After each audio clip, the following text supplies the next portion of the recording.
now. I'm not going to give y'all life right now, but I'm just going to let you know that, hey, there is one member that is not here.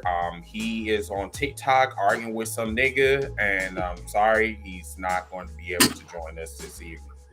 Anywho, my name is Mr. Team Brinky, aka Sugar Nipples, aka the Black and Family Incorporated, aka the King of Shade, aka the real nigga that's gonna give you no motherfuckers light tonight. You know what I'm saying? It's supposed to be 3-on-3, but it looks like it's gonna be 3-on-2. That's gonna give you no motherfuckers. But whatever. You know what I'm saying? It's supposed to be. Oh, whoa. Feedback. Little echo. Yeah, little echo. I'm glad y'all. But anywho, we're gonna start in about give or take probably about 4 or 5 minutes, or whatever. We're gonna let everybody come up in the room, and yeah, for now we're just gonna just bullshit around or what have you. Hopefully, you guys are having a wonderful weekend. Can't wait for my trip, which is the Jobber Slam in New York City and Brooklyn next week. Can't wait for that. Yeah, it just seems like it's been very dramified for the last couple of days. Mine's was yesterday, and Pockets was just now. Like we were, I'm not going to talk about that right now. But yeah, it's just hopefully the devil is at work, but he is not going to ruin my shine. He's not going to ruin it for you, and he's not going to ruin it for me. He already been doing his work for like the last 24 months, you know what I'm saying? But yeah, anyway, let's go around the room real quick. You know what I'm saying? We got new people on here, new guests, you know what I'm saying? First, Mr. JC. What's going on with you? Oh man, how you gonna have me go first on the intro? Because you're on my right hand corner. Excuse me, you're on my right hand corner, and I just, I mean, we're not picking cotton or anything. We ain't, you know what I'm saying? Like, I'm not trying to pick a nigga. You know what I'm saying? Like, I'm just picking you because you. Long as you don't pick me like they picking on whatever we was hearing, like I'm good. But, yeah, that part. But no. Wait, how are you doing? No, this is not the icebreaker. I just want to just know how you doing. And what's going on with you? Good, man. I can't complain. I'm just trying to outrun Father Time. I can't complain at all, though. Okay. Joe, while you sitting back and you laughing, what's going on with you? Hi. Ladies and gentlemen, I am Joe Freeline, a.k.a. Alpha Taco. I'm the member of my podcast. What? Bro, what kind of intro? What? How did we get here? Okay, I'm sorry. Again, I am Joe Freeland, aka the champ, aka I'm the one tweeting, aka yes, I'm the toxic one. I remember the toxic podcast. Blessed to be here. That's a highly favored. Appreciate y'all for having me on here. We're not done with you, right? You know that this is just part one, right? I hope you know that, right? Okay. I'm okay. I'm here. All right, cool. He's here. All right. So, Alex, how you doing? What's going on? Man, I'm blessed and highly favored, like I am every day that I wake up and open up my eyes, baby. So I see that you were dodging raindrops, like It was a tad bit moist out there. It was. So you didn't get attacked by any mosquitoes, did you? Afterwards, maybe. No. Okay. All right.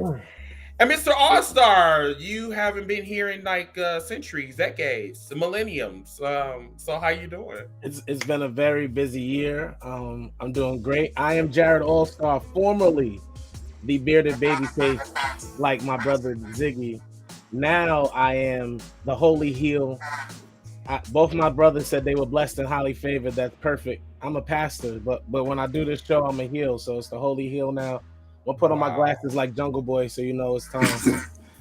And let's get it. You said Jungle Boy like Luke Perry, or what was it, Barry Perry? Like Luke Perry. When he put on the glasses, that's how you know you're heel. That's how you know. Oh, so am I here, or I'm just a Christian by law? Your glasses aren't dark enough. Nope. Don't like that.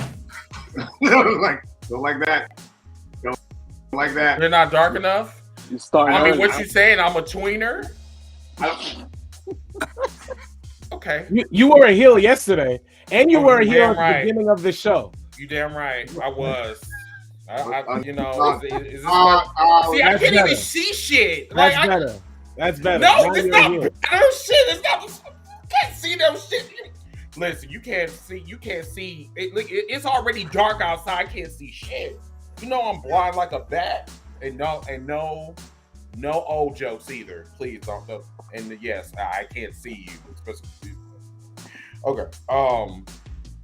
No, this ain't gonna work. Hold on. Okay. This ain't gonna work. The holy heel done got him upset. You know what I'm saying? On a Sunday.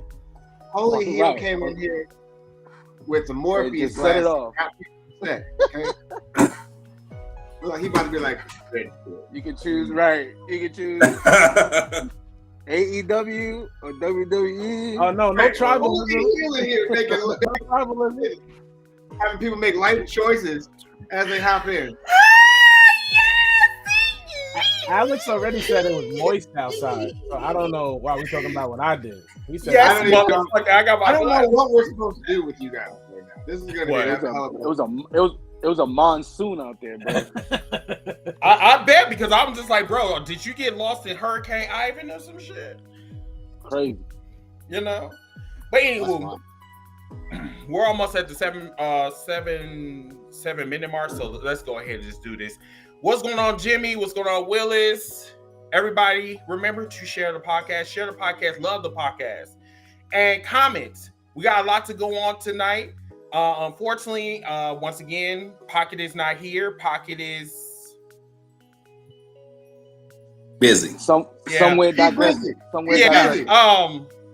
we're gonna have a wonderful show. We definitely gonna have a wonderful show. You know what I'm saying? Because we don't have no choice but to. All right, so let's get it in, and we'll be right back. If I can find this shit, my shit is blind in the motherfucker. What, is it right here? Is it right here? Don't be laughing, y'all. Hold on. I'm sorry. Hold on. Oh, okay. It's right here. you had to lower the heels. Shut up.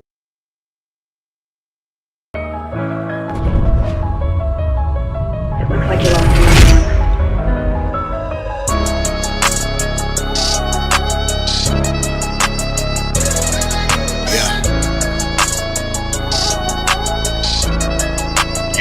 It's just the fact that I'm highly dedicated to the grind. And I ain't never fake, boy, I'm like this all the time. And I'ma do me, it don't matter how you feel. And I'ma win even if I lie, cheat or steal. That's just real, I don't care if I leave the opposition feeling ripped off. And it's only cheating if you get caught. If you ain't with me, homie, I can never love ya. If you don't like it, I got 2 words for ya. I just rather lie, cheat, and steal. It's cool being faces, better being the heel. And I don't ever care how they feel. It's cool being faces, better being the heel. And they don't wanna see me in the field. It's cool being faces, better being the heel. No matter what, I'ma keep it real. It's cool being faces, better being the heel.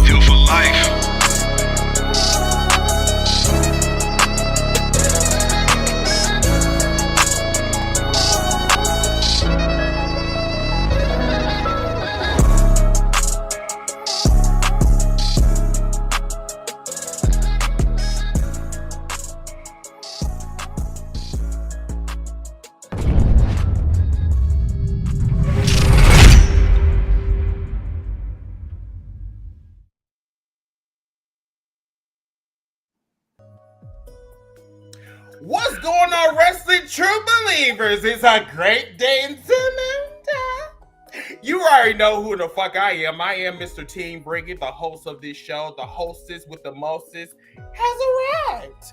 So here for episode 220, we are going to have a nice discussion about the life after Roman Reigns. But before we get into that, let's kind of go around the room or whatever and introduce everybody. But you already know who I am, Chris, Wildcard, you know, all the good shit.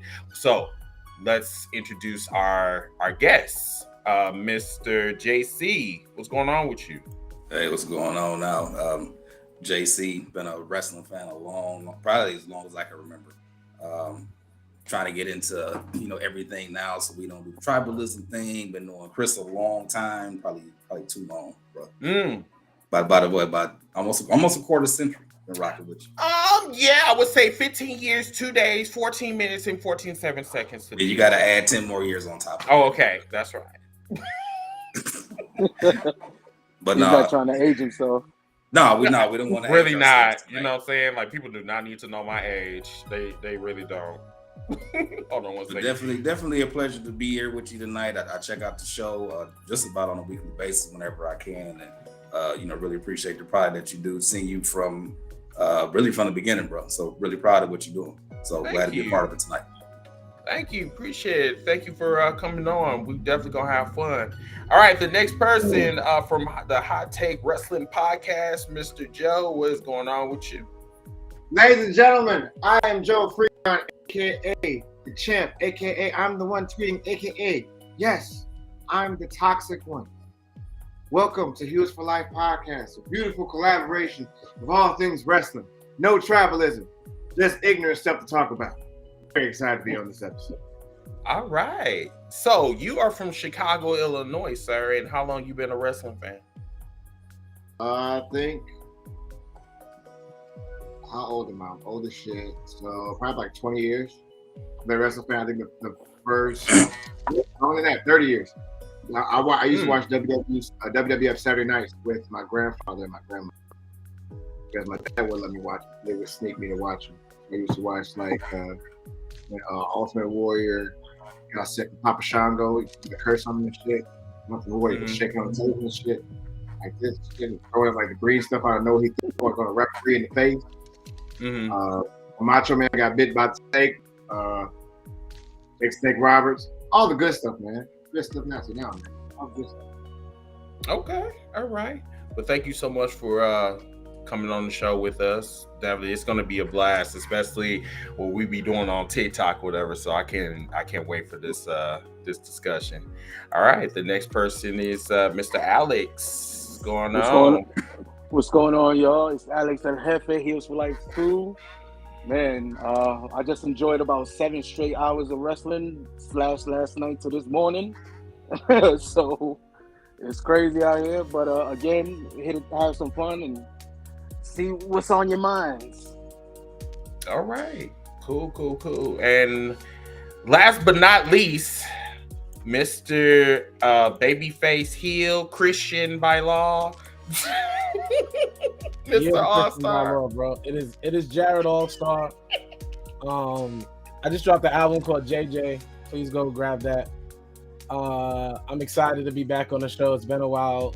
God's been good. It's Sunday, so it's definitely that day. But it's Heels for Life. And ever since Jungle Boy became a heel, your boy became a heel. So I'm now the holy heel. I'm no longer the bearded babyface. We won't get rid of that. If you got a problem with Jungle Boy, we can address that later. Don't worry, Joe. It's your boy, though, the holy heel. We in the building. Heels for Life. Oh, well, we're starting already. I don't want no smoke. Well, number one, thank you for coming back and blessing us with your presence.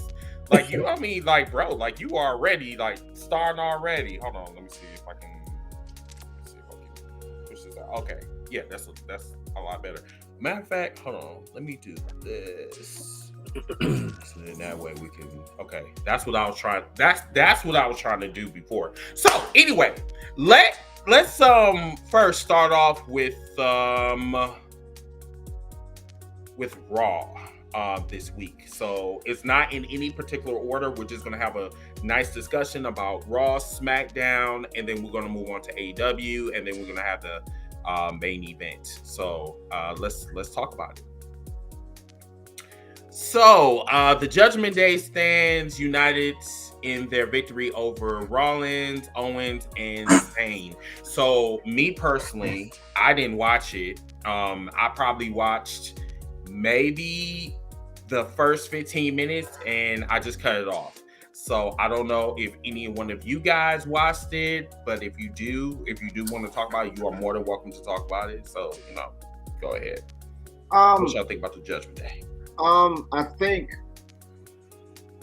in my opinion, what they're doing is based off of what has gone on with everyone liking groups.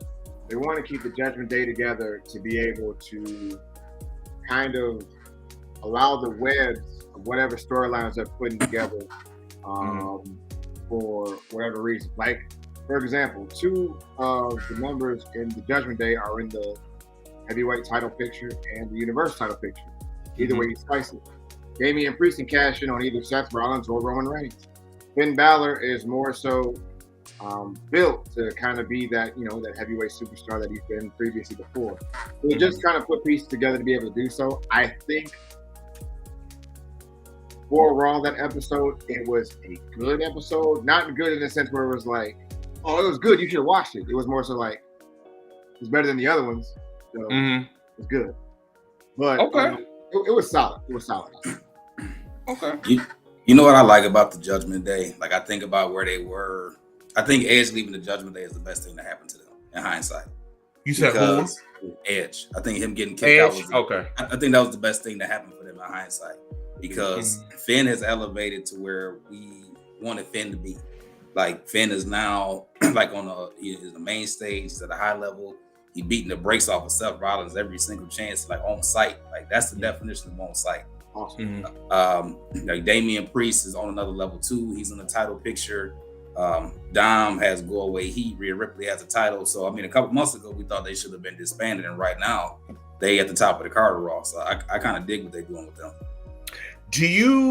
So my question to you is, do you feel that the comedy aspect is gone, or is it still there a little bit? Because for me, it seemed like they tweaked it a little bit. It's like they're no more on the comedy relief. It's like they went to serious just a little bit, or am I just... Well, I think the Judgment Day has a little bit of everything, which is what's making them entertaining right now. Because Dom and Rhea got that comedy, but Rhea still got that badass look to her.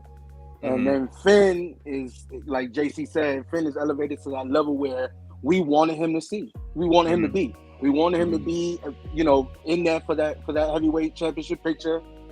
Priest can pretty much go wherever he wants and move whichever way he wants to. And they're the main, it's looking like they're being geared towards being the main storyline on Raw. And then you get teases where they're breaking up. Are they together? Are they working together? You get the little teasers here and there. But I would say they have a little of everything. They have the badass with Rhea and the comedy with Dom. And then you have the two main guys that are going after belts, that are in title pictures on both sides of the spectrum, on SmackDown and Raw. So whether or not people don't want to address the fact that Damian might not even be paying attention to Roman Reigns, you still have to look at it as a possibility. So it's definitely, to me, that definitely the top of the card. They run Raw, as they usually say every Monday night. Good point. Run Raw. And it's a different dynamic. The leader isn't Finn or Punishment Martinez, as he was once known. Right. Rhea. It's Rhea. It's Rhea is the glue that holds them together, which makes it really dope, because it's like, I feel like Trips is kind of paying homage to China, because China was kind of the glue that held them together when they were like first started or whatever. But now it's more so predicated where Rhea is more so like, when they were beefing, she's like, hey, yo, get that shit together, fix this shit, we got shit to do. She leads the charge. I like that comment about it too. And I think with other pieces falling together, like, I don't want to admit it, other stuff in Raw is interesting too. Logan Paul and Ricochet. I don't know why I want to see that. I don't know. I have no rhyme or reason. I have no good reason as to why I want to see that. I want to see it though. It don't make sense to me. I don't know. I can't tell you. I want to see it. So let me ask you this. So Ricochet promo, do you think that was like his best work in a minute, or probably ever? Because Ricochet don't really do great promos. He's not known to, he's not a promo artist. It's just more so he does his flips. And, I did see that little tumble, you know what I'm saying? Like, he tried to recreate that magic that he did when he was, beefing with Velveteen Dream, the black nigga that we don't talk about these days, but I digress. But he tried to recreate the somersault, and I'm sorry, but I wasn't too enthused. But I like how he did that, the reverse, what was that, the sliced bread or whatever, on Logan Paul. I enjoyed that. I think that's going to be a good match between the two at SummerSlam. They'll cook. I think they'll cook. The thing of it is like, we've seen that somersault before. That's why we're not impressed. We've seen you do it before, though. Like, we saw you do it with Velveteen Dream, and it was more entertaining then because we hadn't really seen it. If you really want to go back to it, you did the same thing Lucha Underground at 1.2. So it's like the third time him doing it, but now it's gotten, because Ricochet is not a talker. He can't talk, can't do a promo very well. Like, maybe. Here's my thing with that, though. My thing with that is, you know how, and as many times as we don't want to address Vincent being back there, Vincent always has this thing where the NXT people don't watch Raw, and the Raw people don't watch NXT. So according to Vince, nobody's seen that front flip over the top rope to the pad and to the ground. So obviously he's gonna say, do it again. And with Ricochet talking, he rarely talks. So now that he had that microphone, it's just like, oh, okay, well, he's, in a to the non-casual view, to the casual viewer, he has that little badass to him where, he grabbed the mic and he talked his smack. You know what I'm saying? So I'm sorry. I feel like you just alluded to Ricochet having some type of edge. And if he has some edge, here we go. Here we go. Like, well, it definitely wasn't that shirt. It definitely wasn't that shirt. No, it definitely wasn't. I seen that he was trying to act like The Rock or whatever, but it seemed like he got his shit from Payless. Hold on one second. Once again, whatever. Okay. Listen, whatever. Listen, he engaged Samantha Irvin. Okay, you leave that man alone. Okay? And what was the wrestler he was with before her? And the wrestler before her? He's just like any other wrestler in the locker room. Hey, he's nice. Females that he can go through.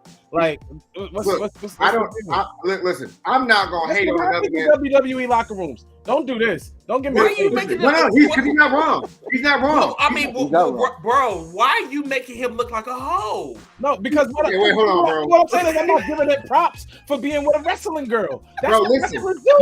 Let me say something to you right now.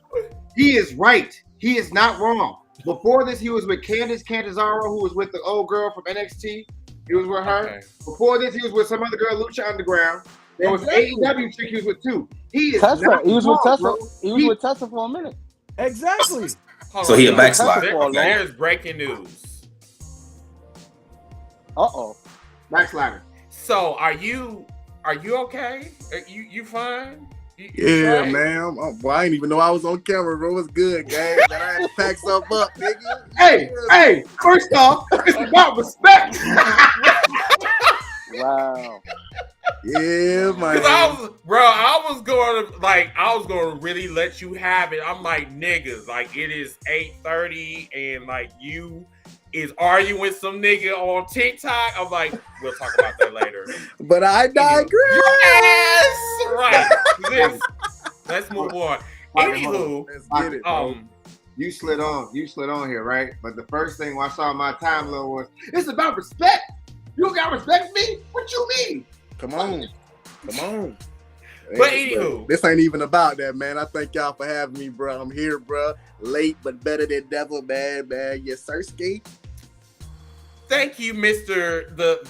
One of the founders of the Pack 'em Up squad or whatever. Yes, sir. So let's kind of go around the room real quick. So Pocket, you already know Alex, yes, All-Star, Pocket, All-Star, yes, sir, Pocket, JC, good, All-Star. gang, you already know who Joe is from yes, the Hot Take Wrestling Podcast. All right. So we might as well just kind of do the little icebreaker. So how long have you been a wrestling fan and all that good shit? And man, I've been a wrestling fan since like 2006, bro. Like what Bay Area wrestling fan, bro, just being around like different people at school, man, just talking about it, bro. They had action figures and belts and stuff like that. I'm like, man, what the hell is this shit, man? You know, well, you know, I didn't say that I was like 6 years old, but whatever. But yeah, man, and just probably seeing like The Undertaker for the first time, and Jeff Hardy, and Triple H, and Randy Orton, bro, and just, you know, just not watching it on a weekly basis, bro, but just looking it up on YouTube and stuff like that, and just seeing different clips and stuff like that, bro. And bro, from there, bro, like I've been rocking with it ever since, bro. I ain't never left. Okay, cool. I'm sorry that I'm not trying to rush you or whatever, but yeah, we was in the middle of talking about Ross, but. Since the floor is already yours, we were talking about the Judgment Day, first of all, before you came in. So we already kind of started with that. So did you watch Raw? I did. Okay. So what do you think about the Judgment Day? Is the Judgment Day, is they still a comedical relief to you? I mean, if I may interject, we actually weren't talking about Judgment Day. We were talking about Ricochet's bum self. Oh, we were. Alex said he had You're right. Hey, whatever topic Joe tried to tell me I should give him credit because he bagged a pretty wrestling girl. That's not what I said. I said what I said was, we agreed that Ricochet's a slut. We agreed on that. The backslide. Wow. What I said was, we were making fun of his shirt, and I was like, hold on. He's engaged to Samantha Irvin, okay? That shirt is not his fault, okay? If you see who he's engaged to, that shirt culminates into why he thinks he can wear that shirt. That's all I was saying. I'm going to mute myself on that note. But we can't be surprised just to close the Ricochet thing, and then Pocket can tell us about how he feels about the whole stable thing. To close the Ricochet thing, just because a man opens his mouth for the first time in a long time doesn't make it a good promo. The best part of that promo was still the flip. It's still the thing everybody talks about. We don't have to like it. It was still the best. The only thing he did cool the entire time. He might need a mouthpiece. I don't definitely think that's agree gonna with work for him, honestly. As far as him talking, less is more. Less is more with him talking. Facts, bro. Like before y'all close the Ricochet thing, bro. No, bro. That bro. I was rooting for him so hard, bro. Like to do great, bro. I really was, bro. And damn, I still here? No, you are. I'm sorry. I'm oh, my bad. I'm like, shit, I disappeared and shit. No. There we go. But yeah, bro, I rooted for him so hard, bro. He was supposed to sink. That was his time to just sink into a good promo for, like, you know, since NXT, bro. That one flip he did for Velveteen Dream. It was crazy, bro. I actually called the flip 5 minutes before he did it, bro. I already knew he was gonna do it because that's what makes him interesting, bro. So it's just Isn't that like a negative? It is, like, especially if you want the front office to take you serious, like it is, but it isn't. Check this out. When Valvina stopped doing the towel thing, nobody cared anymore. Was the towel like it was his thing? If Ricochet starts flippy dipping, ain't nobody gonna care no more. Bro, don't get me wrong, bro. Ricochet is an amazing wrestler, bro, but he is missing that entertainment side. Like, for one, what kills me about his promo, bro, his voice cracks so much. Like, it's like, bro, you just don't believe nothing he's saying, bro. But bro, he wows the crowd, bro. But you know, in WWE, bro, you got to have a little bit more than that, bro. You got to have a little bit more. But I agree, because, like, for example, we have like wrestlers who are actually really good in ring that can still cut promos. AJ Styles can still cut a promo. Right. You know what I'm saying? Like, it's more so a matter of not whether we believe it. We know who you are, bro. Like, we've seen you do the New Japan stuff, the PWG stuff, the Impact. We know who you are, bro, but you haven't, like, wowed us with being able to, like, to talk that shit. Like, we want you to talk it. Maybe Ricochet is like the new Evan Bourne, where he can go in the ring, but he's not good on the mic. Okay. Well, maybe that's a name I haven't heard in a long time. I miss Evan Bourne too, bro, because bro, you right, bro. He's just like Evan Bourne, bro. That's a great Evan comparison. Bourne was not much of an entertainer, bro, until he got in the ring and he hit that splash, bro. He had. Lord him, bro. One of the biggest moments of Evan Bourne's career, bro, still is Randy Orton. I was about to that say that. RKO Right. on him, bro. But that's bad that like the only thing that was good about you is getting RKO. It Or is. slipping, Why bro. you or doing your slipping finish? off, or slipping off the top rope. That's not a bad thing. You got to think about it like this. Evan Bourne is in AEW. What's his name in AEW? Matt Sydal. Right. Sydal. And no one corrected his name after we said that. We remember Matt Sydal for being Evan Bourne in WWE when he caught one of the coldest RKOs ever. And he took him out the lights too. Right? I know. I mean, the same thing could be said about like, Shelton Benjamin. The only thing that we remember about Shelton Benjamin is getting kicked in the face. Like in the streets, in our hoods. That's disrespectful. It as is. fuck. It is. But once again, I digress. We're gonna move on. Okay, so the next item on Raw. Oh, well, actually, we just talked about this. Oh my. Oh, okay, let's go and move on. Cody Rhodes, Reverend Rose. He has challenged. No. Let me get it out. Rose has challenged Lesnar to a match at SummerSlam. So I already know what R-Star about to say. So R-Star, you might as well go ahead and just say what you got to say, bro. No, I've really determined that Cody Rhodes is a racist. And now that I have gotten to a place, we've joked for so long that Cody Rhodes helped save racism as if he was did. He saved racism, slavery, and the plantation. I've determined. The lie detector says that was a lie, because when I look at Cody Rhodes, I see a used car salesman who got himself a black wife so he gets accepted into the parties, but he is by no means a lover of the culture. The way that man talks is like he's trying to sell me a Prius or a Tesla, and I don't want a Tesla. Uber drivers drive Teslas. I don't want one. So the way he talks to me, I don't like how he speaks. He reminds me of a racist, and that's why him and Braun Strowman should both get cut at the same time, and they both wear red pants. So what are we talking about? Red pants is the new red hat. Red pants is the new red hat. Yo, that's the Wow. I'm not going after that shit. What the fuck happened? I'm not used to you. No, I'm not used to you. I don't know where. Listen, the holy heel. No, that's no. All-Star. No. All-Star, I have two questions. Mr. All-Star. Number one, who hurt you? Okay. Number two, what? First off, he's right. Cody Rhodes does dress like a used car salesman that's trying to sell you a piece. He's not wrong. He's not wrong. There is no reason you should have on a powder blue suit with a pink ink line. No one wants that. Okay, no one goes to the store and looks for that. You don't go to Men's Warehouse or wherever you shop at expensive suits, Cody Rhodes, and wear that shit. That don't make sense. He wears Steve Harvey ones. He look like he's about to kiss babies. And he does. He wears Steve Harvey. Actually, is that your final answer? That should be his new tagline. He wears athletic Steve Harvey suits. We can't try. He wears Steve Harvey suits? Yeah, not the big one. Well, he for the culture.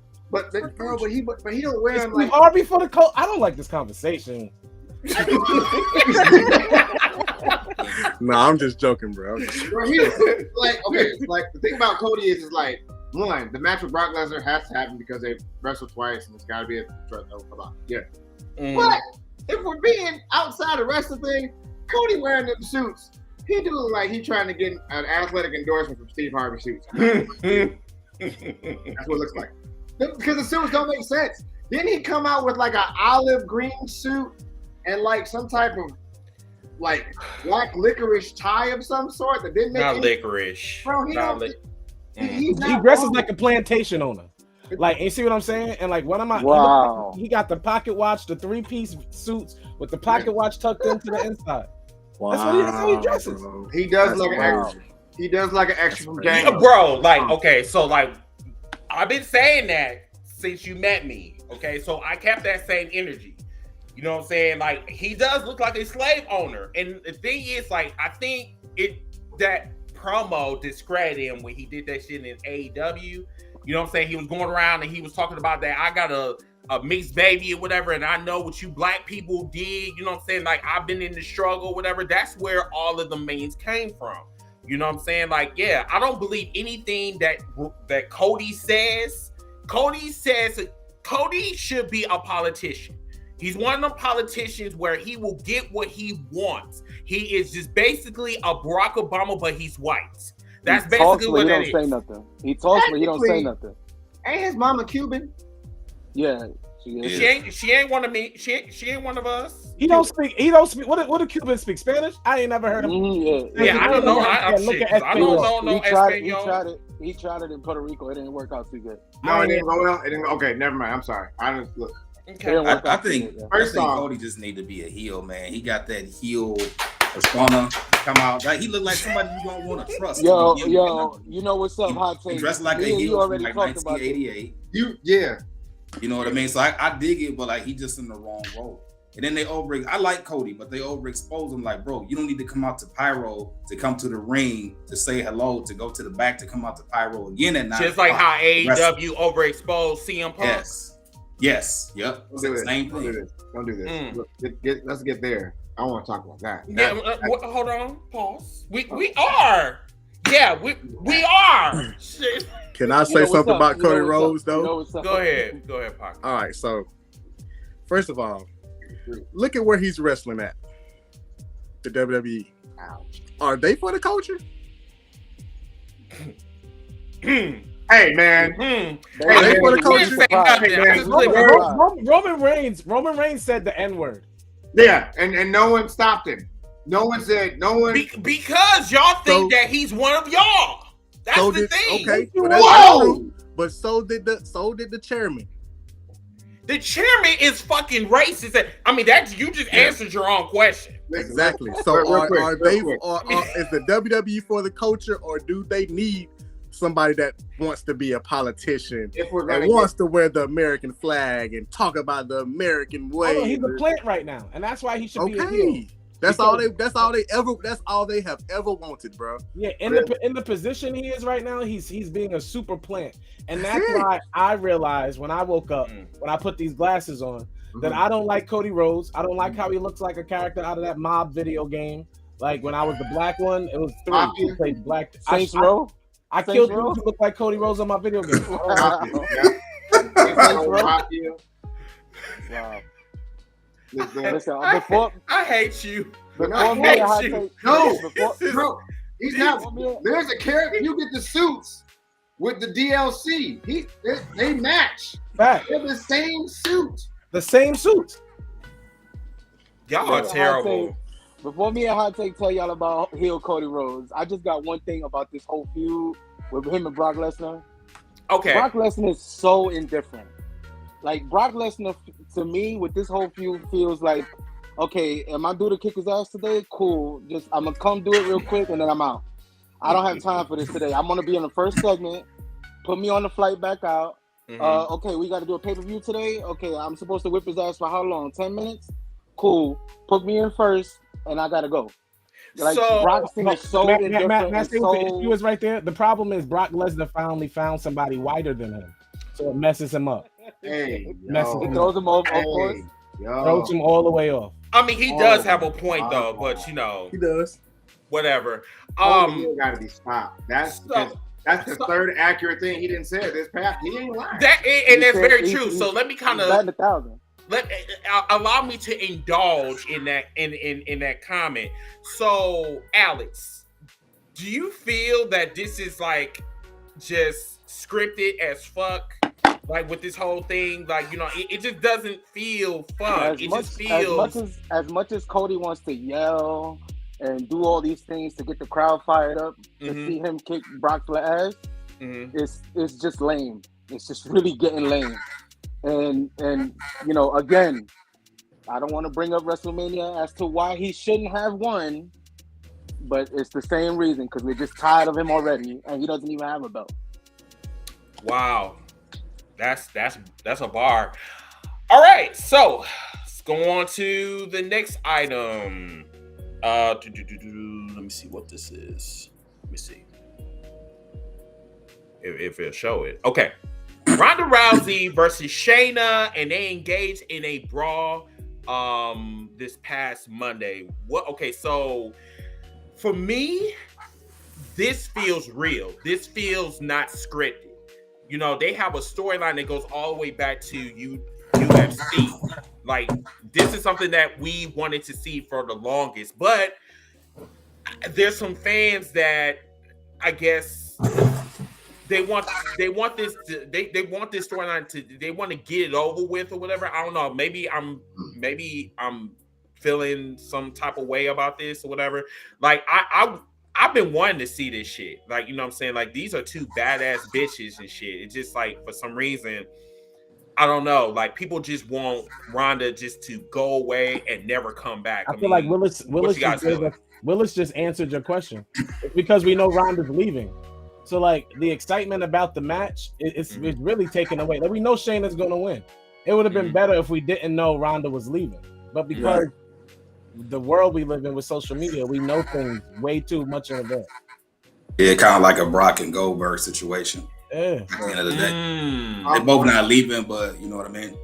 I think it would be so much better if it was like at least a 3-match feud. Like, let's at least get a Ronda win out of this, bro. Just so you know that third match could feel like, boom, like Shayna's finally, you know, coming out like the just, you know, get like the defeat the person everybody wants gone. If WWE really wants to swerve us, Shayna has to tap in under 10 seconds. Tap. Ooh.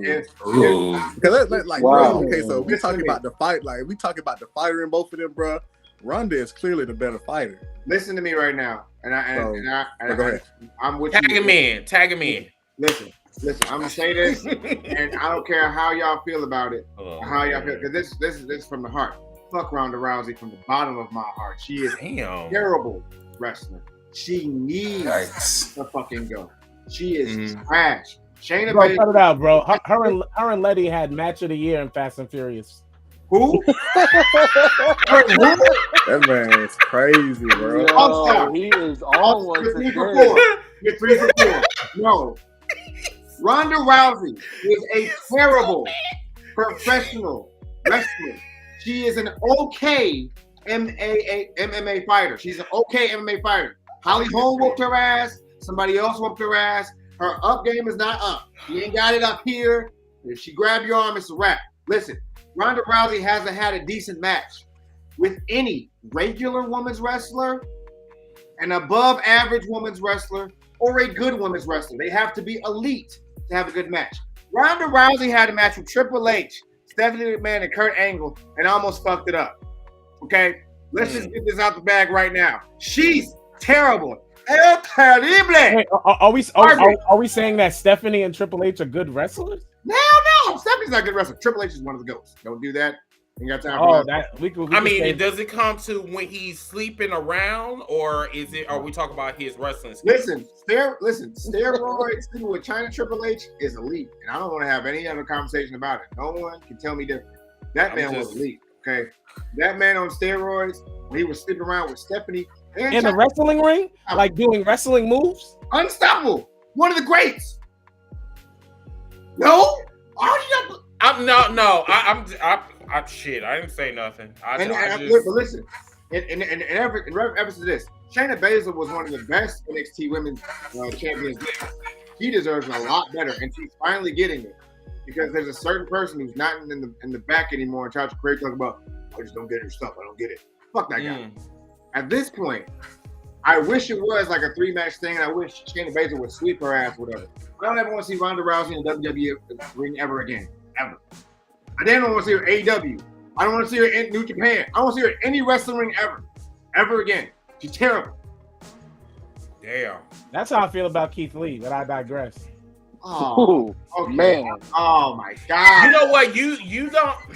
You know, you're not too far off with the Keith Lee situation, because for me it seems like, and you know, I got man boobs. You know, and like, I'm the first person to admit that. You know, I'm not ashamed of that. You know, my name is Pooh Bear for a reason, Honey Drip. I get it. But at the same time, don't laugh. At the same time, I think Keith Lee made a mistake by going to AEW. Sometimes I really do feel that way. This man went from daddy to being a Pokemon, a Digimon, you know, a Transformer. I really do feel that way. This is little I really brother. do. Did you just call Keith Lee Snorlax? Basically. Basically. No, I called him Bumblebee. You ain't shit. That man has a wife. You ain't shit. And you know, his wife is not that far off. She looked like Chung-Li. The only way to beat I mean- Keith Lee, the only way to beat Keith Lee is to get the guns from Ghostbuster and cross streams. Did you just call him the Stay Puft Marshmallow Man? You just call him Stay Puft Marshmallow. You gotta cross streams. You can't take it back. Narrow. Okay, listen. Wow. You dumb. Yep. You dumb. Hey, you didn't shot some arrows now, boy. Now look now. You can't take it back. Now you said it.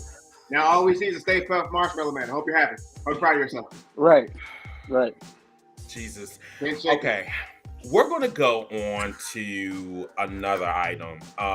Before we go to SmackDown, I want to talk about this character right here. So JD from New York. I really don't talk about other podcasters on here, but this is something that we really need to talk about. Now, JD, like I said, I met him a couple of times, or a matter of fact, I met him once when they were in Chicago for All Out. I think this was like in 2020 or 2020 or 2021. But anyway, he's really cool, but his takes are a little bit off the wall. They're off the chain. So he said something about Shanti.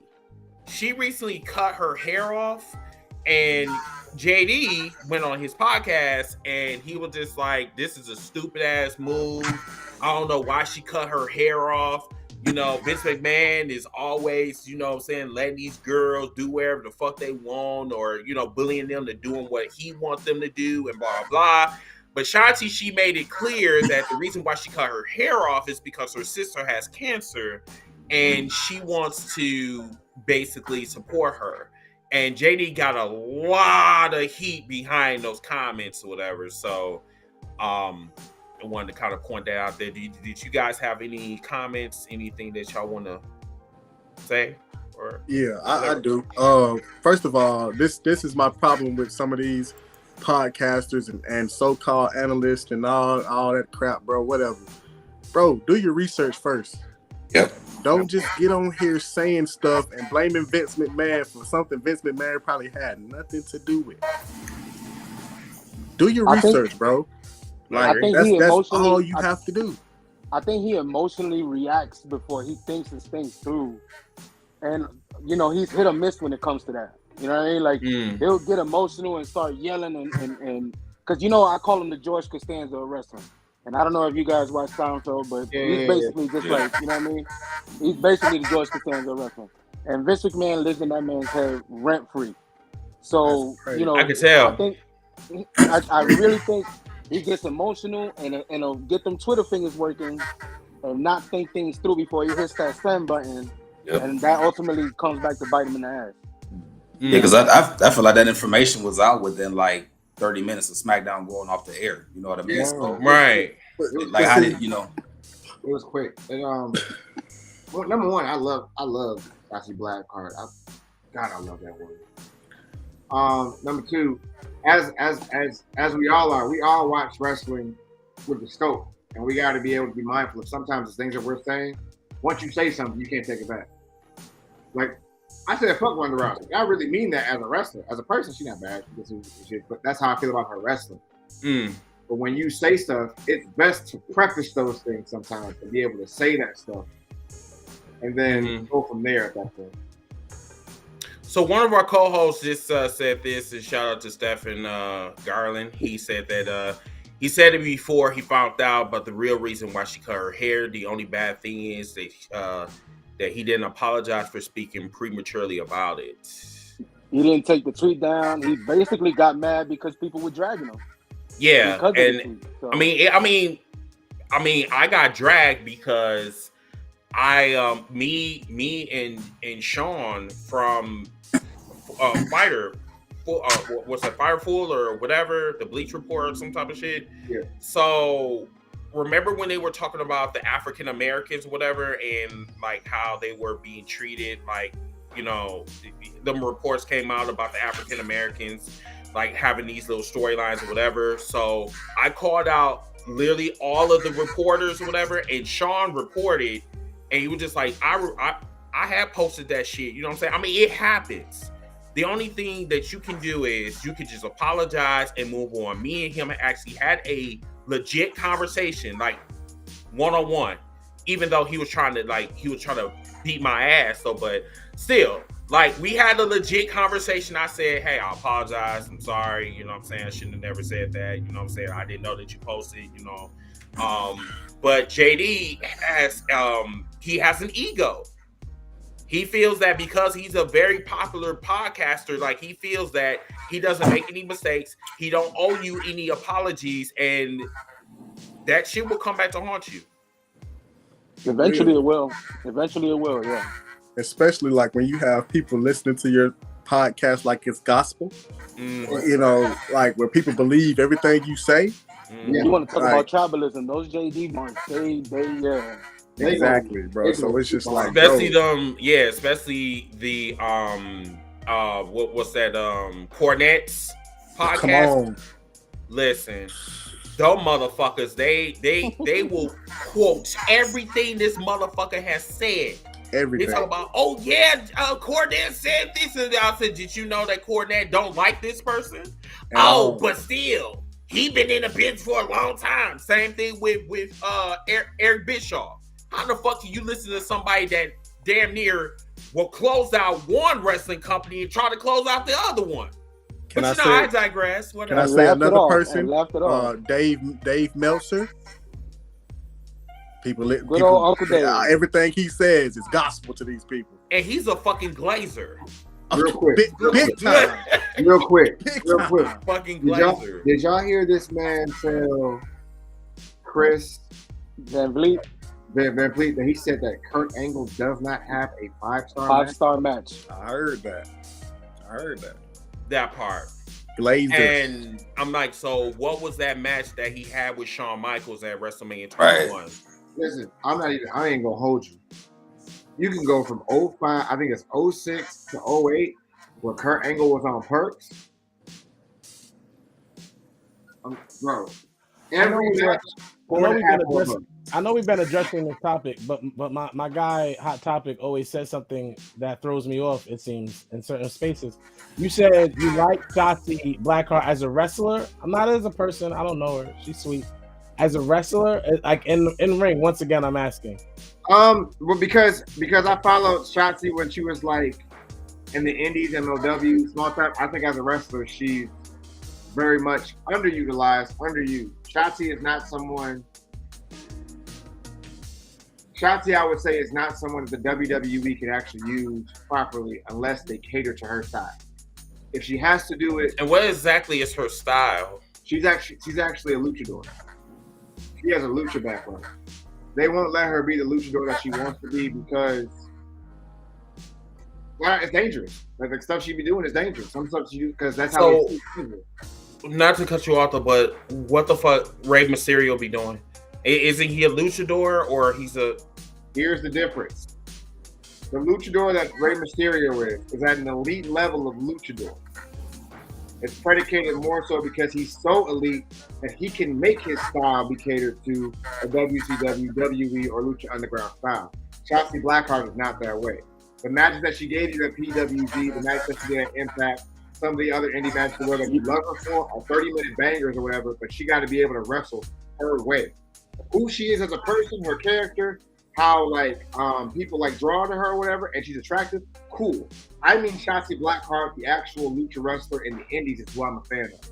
That's who I love. The WWE version is different. Like Ricochet, the same one. Ricochet style is high flying. We know what a high flyer is. Ricochet's that. If we really want to talk about it, if we really want to be technical, and I think Pocket or JC were trying to say something, but if we really want to talk about it, like Ricochet has been downgraded tremendously. Like if you really look at his work in the indie scene and you look at his work in the WWE, that man is these are two different versions of him. That's why I think Andrade didn't work in WWE because La Sombra was one wrestler, and Andrade is a complete different one where he had to tone down a bunch of stuff. Because if you watch him as La Sombra, man, he was a He's going crazy. Yeah, he was a beast. Bro, like some of them AAA matches he was in, crazy matches. With Roosh, with Roosh, he was in a bunch of matches that were classics. So like he had to tone that down a lot, and that's probably why a lot of those luchadors don't work out in WWE because of that. I always say a lot of the time, to break it down for someone who doesn't understand the difference between how a wrestler wrestles, I was like, it's like watching someone. It's like watching them be able to wrestle as an anime character, versus now having to watch them as a Marvel character in real life without the computer generated graphics, without the 3D or anything else. That's the difference in styles. Because it moves so fast on the indies or whatever, it's predicated more so on nailing the moves or whatever. The movement is like quicker, it's swifter. When you get to WWE, where they have to capture with the camera, and they have to see certain parts, and they have to send the visuals, you have to slow down now. You have to. We all do tips. You know how the angles be. If you get the right area or whatever, you realize how much you have to slow down on certain parts to get the exact visual you want. In the indies, it's literally fucking Dragon Ball Z. It's just you watch the indies, people do this the whole time. That's all it is, bro. It's quick, it's fast. It's about the movement or whatever. There's no like if it's not syndicated or if it's not televised or whatever, they're worried about making sure that this move sticks and this move goes right. They're not worried about the timing of it all. They know the timing in their head. But now when you go to WWE, you have to wait a half a second. You have to wait a couple.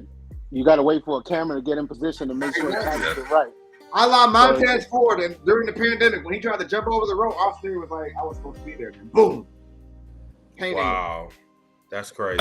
I think part of it too, like it's a WWE style, but I think also they don't have enough luchadors to interact with each other. Exactly. Yeah, so that's true. That's cool if you got that style, but if you don't have anybody else to dance with, it doesn't work. That's good, right? So let's go on to SmackDown real quick.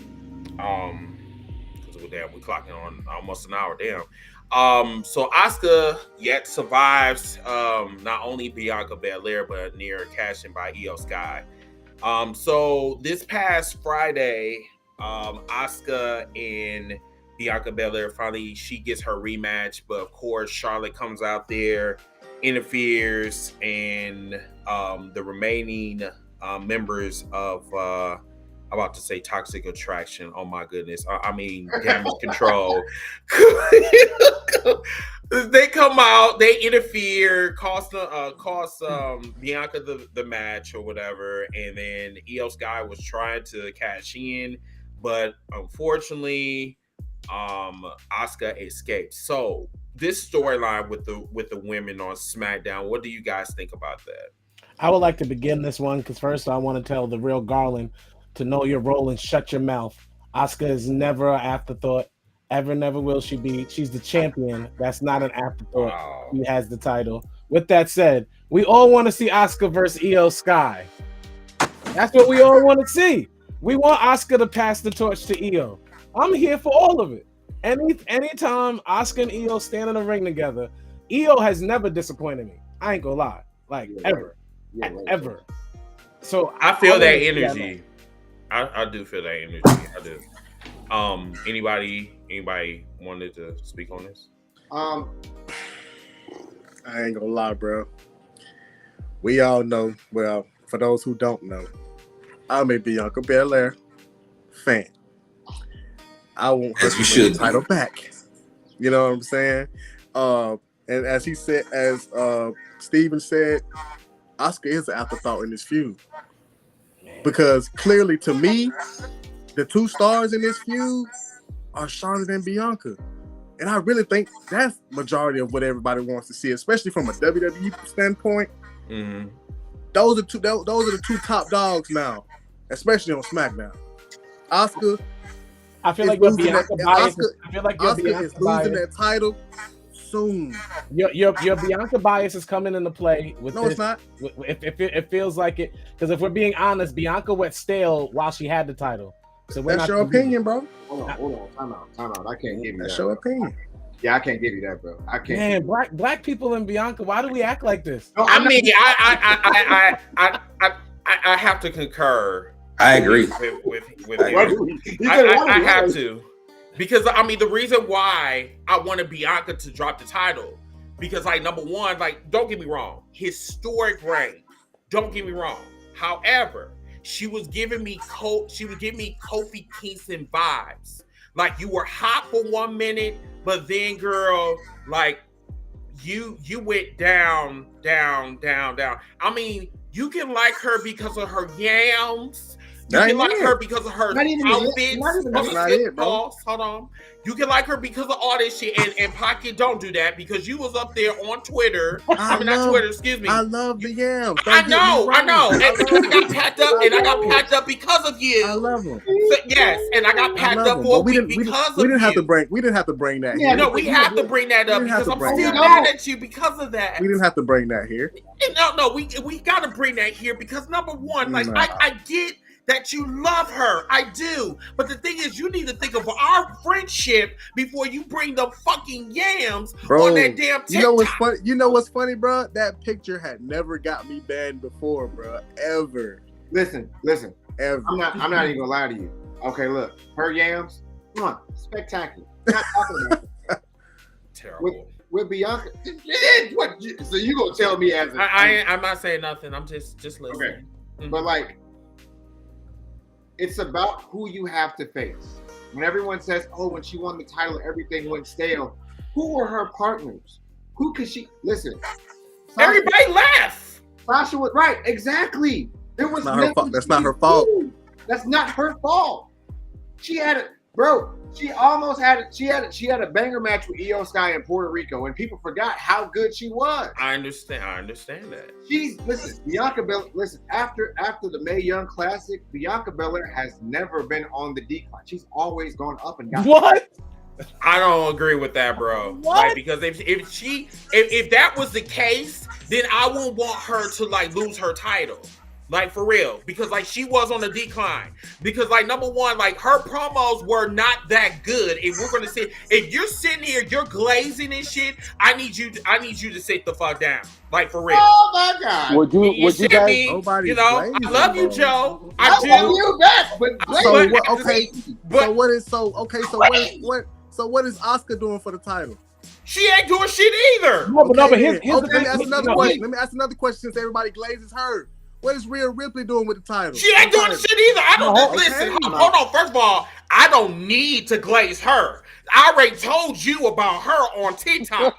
I said, That's what I'm saying. I said, no, listen. If we really, really want to be real about this shit, either on SmackDown or on Raw, both of the women right now is trash. Let me be clear. But this is the thing about it though. Charlotte and Bianca, I feel like that feud would make it better. But go ahead, bro. For casual fans, I agree that Charlotte versus Bianca is the feud only because commercially they've been coming out dressed half naked for the past 6 weeks. Man, bro, that ain't got nothing to do with that, bro. The only thing we see is what they're wearing every week. I'm not doing this without them. All Stars of The reason why Asuka is still valid in this whole scenario is because she's very hard to beat.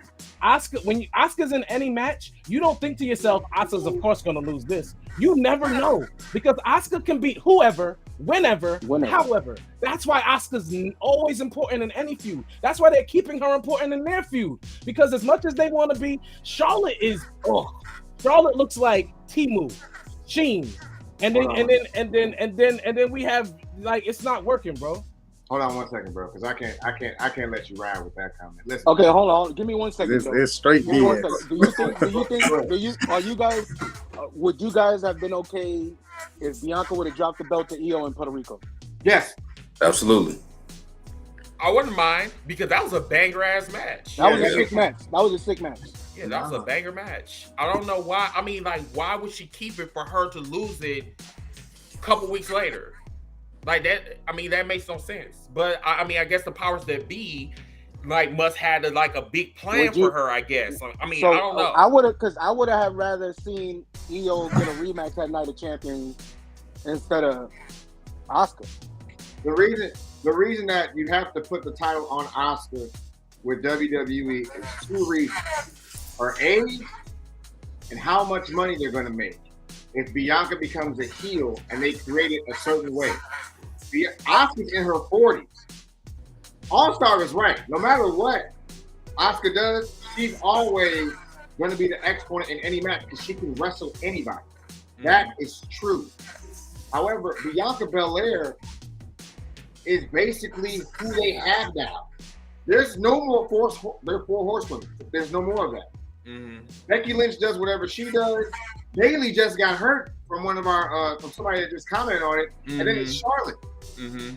You gotta find more pieces. Just like life after Roman, you gotta find life after the four horsewomen. And Charlotte ain't wrestling nobody if it ain't for a belt.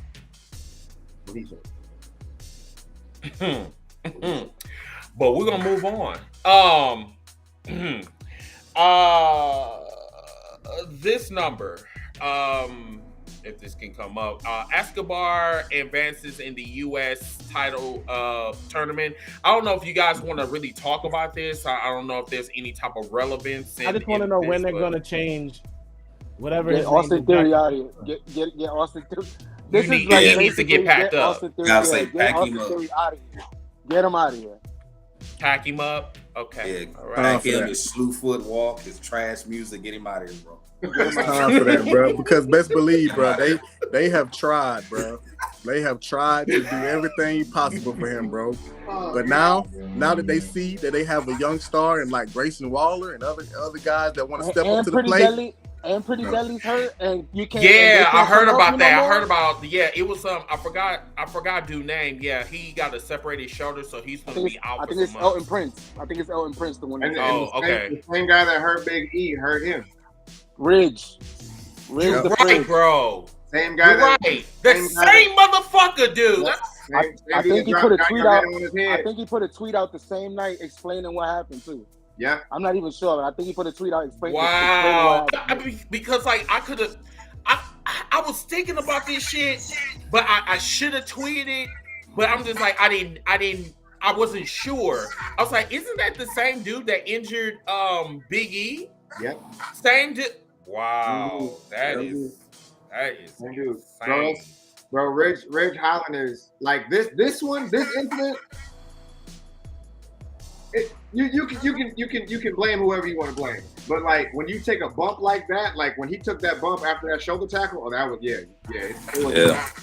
And the thing is, you could take maybe 1 or 2 more weeks of Austin Theory having that belt with Pretty Deadly coming out there to save him. Right. But now it's like express train. Now that thing needs to happen now. You got to get rid of it. It's coming. That's crazy. It's coming. They can just basically just keep dude off of TV, feud wherever you're gonna. He has to go away and repackage. Yeah. Yep. They're gonna slap a new coat of paint on him. No, they're just gonna throw him with the way. As soon as they're able to build that with Tommaso Ciampa and Johnny Gargano joining up and building the whole group up, he should just go over there. But also, like, okay, I get that they're trying to push the way or whatever, or DUI or whatever the fuck they're called. DIY. You thinking about the East already? Whatever. My thing is, why would you want to repackage somebody, or more so, why would you want to even reform the way and half the audience doesn't even know who in the fuck the way is? Because stables work in wrestling. Who? Stables work in wrestling. Stables work in wrestling. Yeah, factions work in wrestling. In the WWE?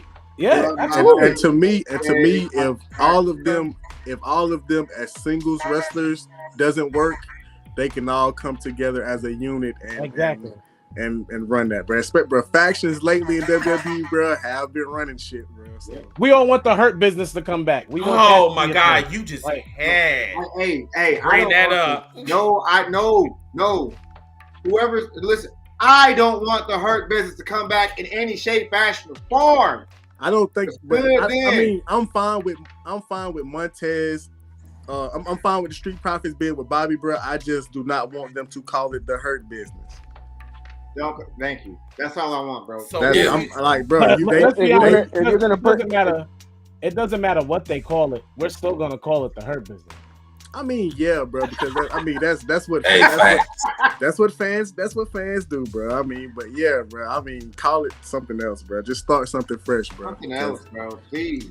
I'm My sorry, thing with but that, I if like you- this version. But because I don't Even if they- want people to like just down it, bro, just because it's the Hurt Business 2.0 or something. Like let's give it a chance and see what they actually do with them. Like Let's go. The problem- is- because people have been saying, well, they're not using the Street Profits, at all, or they're not doing this for Bobby, or they're okay. So now let's see what they do with this. We can't down it before, we see, and factions have been working lately. Like I get it. factions have been the main part of WWE TV lately. So I feel like, if they book it right, it pays off for all of them, including we might finally get that Montez push that everybody's wanting. But this might be like how The Rock joined the Nation of Domination, to just push him out some kind of way. Well, I mean, that's just my opinion, bro. But I just feel like, we got to give it a chance. Bro. You just Plus- called Bobby Lashley Farouk, and you called the other dude D-Lo. No. Wow. That's the Dominator, Yeah. just like Farouk. You're putting words in my mouth. I You- just said this just might be what the Nation of Domination was for The Rock, bro. You're right. that's all. Bobby Lashley does the domination just like Farouk. I see it. Okay. I see what you did there. And the other one, and I wasn't- Dawson looks like D'Lo Brown. This is crazy right now. No. This is nuts. That's not what he said. No, he just all stars being petty. I But mean, no, you but- got a point, bro, but that's not where I was going with it. But I'm not trying to. Make I'm not. a point. But I'm not- no, I'm not but gonna compare- honestly, I really do feel that Dawkins have a lot of D'Lo Brown qualities. He does. A lot, and I mean, you can Are go. you saying that because he's light skinned? Is that what you're saying? You shut up. Like I I'm want to know. I want to know why you think he's not like going to that. answer. I'm saying that because Dawkins be moving his head a lot too. It's like, You know what? Nah, listen. My one thing. Shut up. I just have one issue with them bringing. My one issue with them bringing back the Hurt Business. If they're anything less than dominant, I don't want it. What he said. If they're anything less than I feel dominant, that. I don't want it. I don't I want it. feel that. I don't I need no feel- wife Hurt Business. What You I don't bring it wanna back, go full force with it. Go 100, all gas, no brakes. Like, I don't want to be called the Hurt Business, but at the same time, I feel like this version I have more credibility because, like, Shelton Benjamin, come on, dude. By that point in Exactly. time, it was like, get dude out of here. Exactly. Even with Cedric, it's like, okay. So they put Rich Swann in here, got it. Like, Because you the Street Profits got some credibility. You literally had Shelton Benjamin and Cedric be jobbers for in this year. But nobody cared about them to begin with. By the time they got there, it was like, why are they? Yeah, getting Bobby that's Lashley? facts, bro. They gave them something to do, bro. To do, By yes. basically being Bobby's lackeys, bro. Like, Cedric now Alexander. you have a full group of credible dudes, bro. Montez is the talker. You know what I'm saying? Dawkins is the powerhouse in a way. Bobby is the dominant guy, the dominant front guy who doesn't need to That's a talk good too much. combination. That's a Yeah. deadly If combination. Cedric Alexander didn't look like Big Swole, he'd be further. That's crazy. That's crazy. That is crazy. That's his wife. All-Star, bro, you gotta be Oh stopped. my man. God, bro! man. You Damn, are a man. fucking savage, bro. All-Star Like, is oh my- Alexander why the and fuck would you Rich Swann even are bring men. Flo in this conversation, bro? You are menace. You savage. Oh That my man is a menace. Who hurt you, All-Star? Christ! Oh Hey, my. bro, that's All right. crazy, bro. Next subject. Oh Jesus. Okay. This situation. So, all right. Good. All right. So, Jay Spitz. Yeah, JJ's. Yes. Okay. So, he super kicks Paul Heyman. The Penguin. Shut up. The Walrus. He The super hit Juicer. Solo. Next week he's supposed to talk with the tribal chief and discuss the lay or the I guess the rules of engagement or whatever before their SummerSlam match. I want to know, what do you guys think about the whole situation when they're putting the spotlight on Jay, where Jimmy is going to come into the situation? Do you think that Jay is going to be the next undisputed world heavyweight champion? Like, I mean, what you guys think? You can I for a minute just ask a question, general, to all five of my boys here. Yo, so question: am I the only one who felt that SmackDown was 1 hour of highlights of the Bloodline and 1 hour of wrestling? Here's my answer. SmackDown is always an hour of the Bloodline and 1 hour. Was it more pronounced this week more than ever though? No, I mean, but they've been doing this like all for like the last couple weeks. They put it on Raw too. I'm like, they do it on Raw too much. And NXT. Yeah. Wait, I didn't know they did it on NXT. Yeah, they do it on NXT too. They do You it don't on watch NXT. NXT. Stop it. You don't watch it. No, I'm not, nigga. I'm the first one to tell you that I don't watch NXT. Bro, NXT be good, bro. I'm sorry, bro. Y'all sleeping on NXT, bro. I'm not gonna lie to you. I'm gonna say some shit, and before anybody like come to me in the comments, I don't care. Collision, NXT. Fact. Ooh-wee. He ain't lying. Are you saying that they're both the same? No, he said NXT is better than Collision. He's not saying that, bro. What are you saying, Joe? What are you saying? Listen, NXT this week, Collision this week. NXT is here, Collision is here. NXT gave bangers. That was black and gold NXT. That was NXT every week since Collision has been in existence. Fire. But Collision's been trash for like 3 weeks, and like every week of his existence. I'll give you the Forbidden Door Collision was halfway decent. After Forbidden Door was halfway decent. This one was okay, but again, this one had 1 hour of one match, and then the second hour was. But I don't want to talk too much about AEW because I know that's coming up. But yeah, Collision to me is Collision is trash. It's been trash since the beginning. I mean, like I said, maybe you can make the argument for the last 2 episodes. I'll give the first two. I'll give my thoughts when we talk about it. Anybody who likes Collision is from Chicago or just loves. Right here, bro. Nah, right here. Like, I'm like, bro, you just shoot me in the fucking face. Thank you. Eviscerating. Okay, so I was going to talk about the Seth Rollins situation, about him throwing shade at Roman, but we really don't got time for that because like right now we're like on 1 hour and 17 minutes. So let's just go on to AEW. So we're just going to talk about AEW. We're going to talk about Dynamite, Collision, Battle of the Belts, and then we're going to go on to our last topic or whatever. Collision won't take long. Yeah. Ooh. Most definitely. And Battle of the Belts cut off at the end, so. And you know what, bro? Like I did not watch that shit.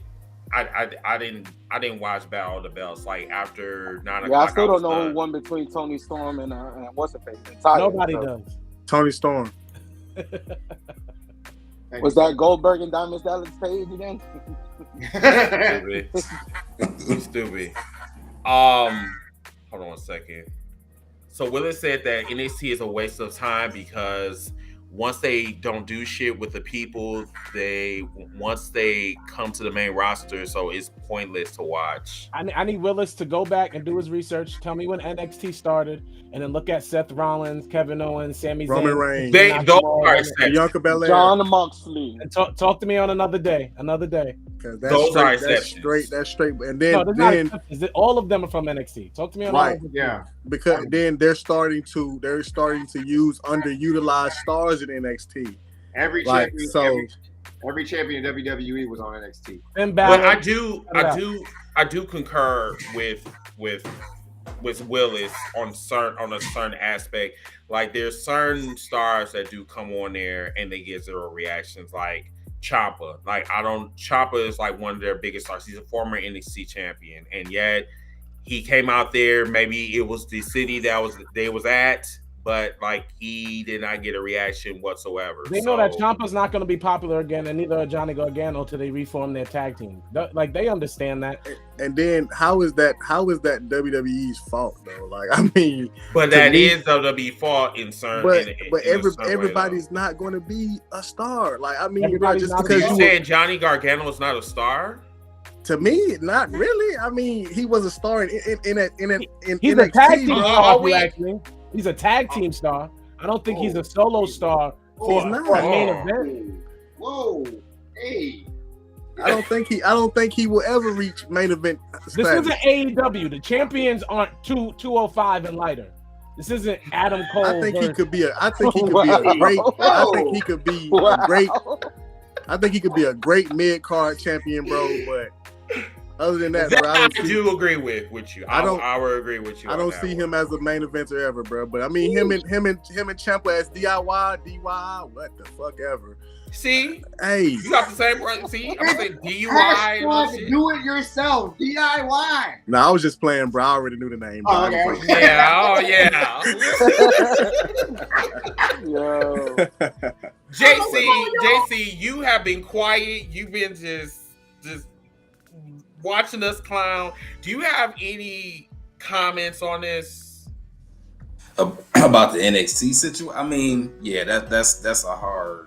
Yeah, come on, man. It's too many people like that's champions now or street pro. Like it's too many people that's come up from NXT that's like really just killing it. So you can't say that. Like the old guard of WWE is pretty much going away. And a lot of these cats are from NXT. A lot of people that's in AEW went from NXT to the roster, failed, and now they're there. So you can't say that. Now, I think the transition sometimes from NXT to the main roster is where like the issue has been with Vince. So, so I could see that kind of thought process. But like, nah, they got way too many stars on the main roster. I'm gonna start a petition called "Give NXT a Chance." Y'all need to give NXT a chance. For real, bro. Because people keep downing them because of what they seen when they became the colorful 2.0. Like, bro. I mean, that's where you fucked up. Like, no one told you to be Nick at Night, bro. No one told you to be PBS. But people keep giving Collision a chance every week, bro, and they've been garbage. Man, they be making excuses too. Like, really? Saturday. Well, so we're gonna. So what we're gonna do? You gotta hold that same energy, bro. Like, I mean, if I don't like them, if I don't care for them, like, okay, you might have a valid point. You know what though? Because Chris, I'm gonna tell you. Chris, I'm gonna tell you why. Me and you on TikTok conversed, and we literally saw a dude making excuses for Collision, saying that Collision was good, and he hadn't even watched the show. Can't do that, bro. That's true. You got it. That's true. And I want to kind of elaborate what he just said. So this man was on a live. And he was sitting here and he was saying that Collision was great. So I'm just like, what the fuck was you watching? He was watching. And that's what I said to him. Listen, I said, like, what are you watching? Collision is great. That he hold on 1 second, bro. He said that he read the results. He didn't see the show. He seen the results. How the fuck can you sit here and say that this shit was good and you read some fucking results? That is glazing at its finest. I gotta say this. Glazing. Collision is great. My gamer tag is Jared All-Star, and my 2K career, my Collision is fire. That's because I got crazy. Like, wow. Bring the wild card. I see your creation on TikTok. Don't play. You don't act like you ain't got one. What? Whoa! Look. How did you? Oh yeah, that's right. You follow me. Never mind. Okay, all right. Never mind. Okay. Hold on. I'm gonna get that game next week. Hold on. Let me get like a week under my belt, and I'm on that with you. Let's get it. Wait. What game we talking about? You talking about 2K? Don't act like you don't know where you created your character. No. I mean, I packed somebody up today. As a matter of fact, I packed up the same person that he was arguing. You know what I'm saying? Well, whatever. Okay, so let's move on to Dynamite. All right. Dynamite last week was either here or there, and it seems like the only good thing about Dynamite really is Adam Cole and MJF. It's like the odd couple. It's like we're trying to figure out like who's going to turn on who. We see it coming. What you guys think about that? Bro, I ain't gonna lie to you, bro. Ever since the first week I've seen it, bro, we all know, bro, I'm not the biggest AEW fan, bro, but I've been watching it lately, bro. It is gold, bro. It's The gold, most bro. entertaining part of the show is literally Easily, MJF bro, and because it's kind of like that rock and sock connection, man. I guess you could say Daniel Bryan and Kane, and bro, it's just like an odd connection, bro. It just works, and the bro. fact that MJF showed up and called him on his Twitch stream. It's just, I mean, come on, man. Hey, that was dope. Come on. That was dope. I mean, you can't even if that was scripted, that is gold, man. Adam Cole is definitely the one that's going to turn in this scenario, but it's a fire story. They've been doing their thing, bro. And I think if Adam Cole turns, bro, it'll be better, bro, because I guess everybody might be expecting MJF to do the turning, bro. And it'll kind of bring a shock factor to MJF, bro. You know, Adam Cole does the turning and MJF has this shocked look on his face, like, dang, bro, you know, you kind of beat me to the punch, bro. You know? Right. But I fuck with it, bro. I like Dynamite. I like Dynamite because there were some dry spots last week. It's progressively getting better. They had highlights where, you know, Kota Ibushi's coming back, which is a big deal. But like the MJF and Adam Cole factor just makes this so much more entertaining now. Where like as you get like great wrestle matches, awesome. But now the entertaining factor where you're entertained and properly entertained is that much better, bro. I fucks with it. I mean, it's coming, bro. I still think they got a lot to do when it comes to the entertainment side, but that's just me. Yeah.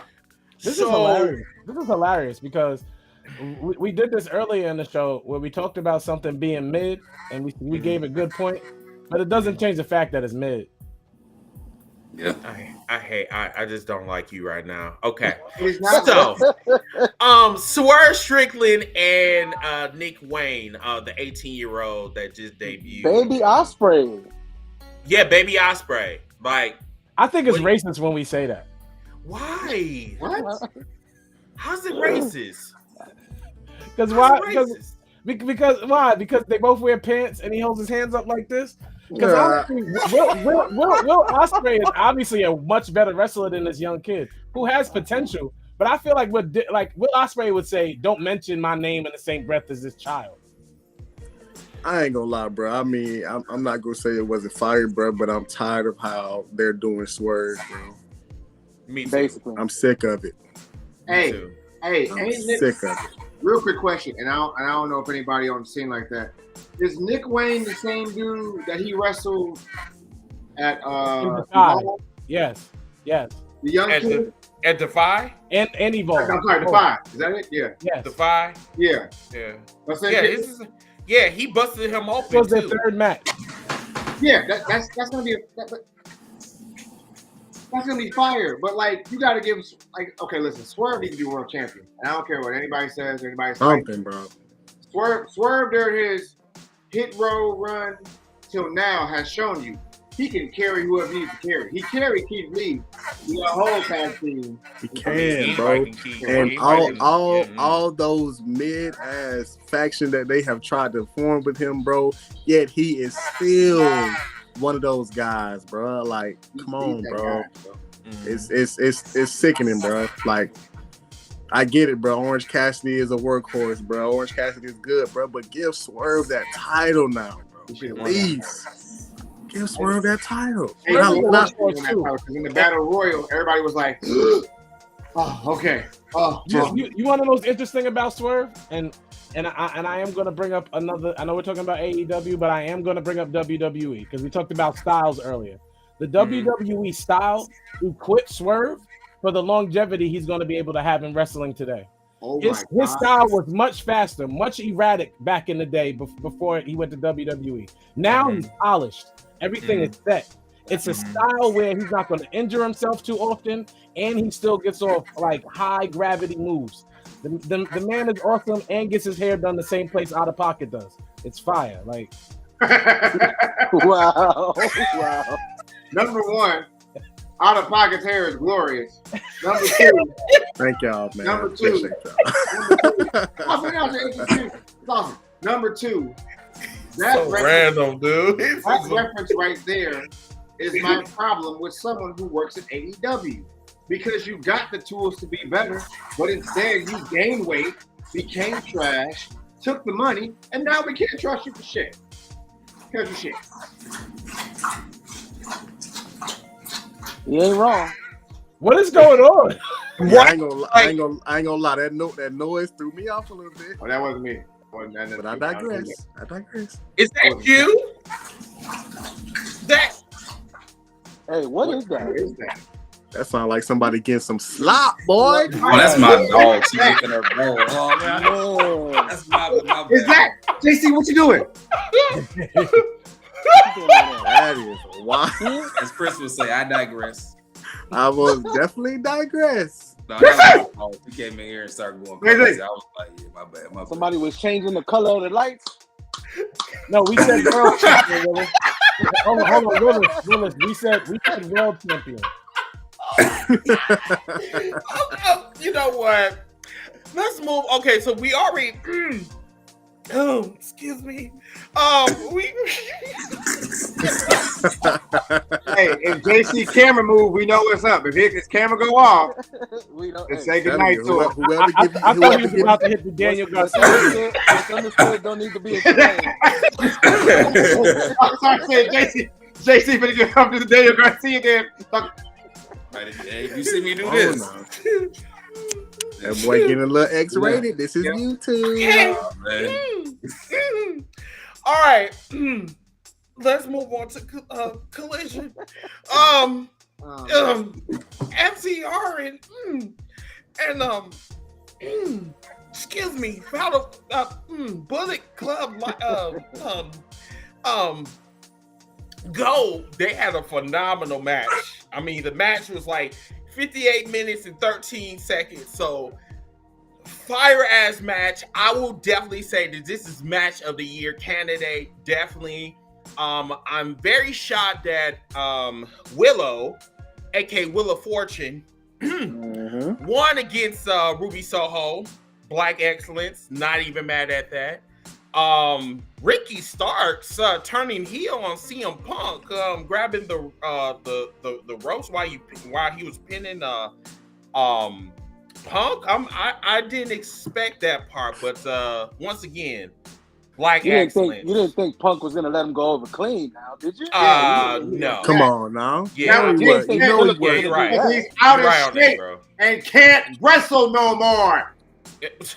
Listen, everybody got super excited for the Pebble. I mean, Ricky Starks to be in this position, Wow. and it didn't mean anything. Wow. Come on, bro. I ain't gonna lie, I called him the Pebble too, bro. But I'll start out with a tag team match, right? Okay. Bro. That tag team match, bro. It was so good, bro. I fell asleep, woke up, it was still on. And it was, bro, I couldn't, after I woke back up, bro, I was like, you know what, bro? I'm gonna actually sit here and watch it, bro. It was good, bro. Very, very, very long, bro, but they most definitely put on, bro. They did. And I'm not the biggest fan of either tag team, bro, but they put on. The only thing I didn't like about that tag match was, towards the end where they stopped and they had the 4-way where we look in and I'm looking at you, you looking at me. They did that way too long. They did. WWE did that, they got crucified. Like they didn't have that probably went on for at least 30, 45 seconds. I'm like, all right, come on, let's go. Them niggas was tired. I mean, because dude was laying on, he was like, That's like, do you need some CPR? I mean, shit. that's like FTR. Yeah, but the match was hot though. Yeah, the match was hot. That's like FTR's fifth 2 out of 3 falls match. They did like 2 of them in NXT. They did a couple in AEW, and they did one in Ring of Honor, I believe. They're good for I think they did one. I think they did one in Mexico too, bro. Yeah, they're good for that shit. FTR, listen, FTR will give you some bangers in that tag team. That's what FTR does. They focus on what they know people are gonna like. They're big fan pleasers. Yeah, like very much FTR so. is always gonna do that. They're good, brother. They're good. They're both really fucking good in that fucking ring. They're not bad on doing promos. They're good. They deserve this push.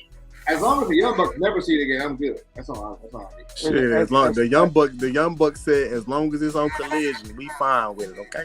Exactly. Listen, as far as that tag match goes, FTR is FTR.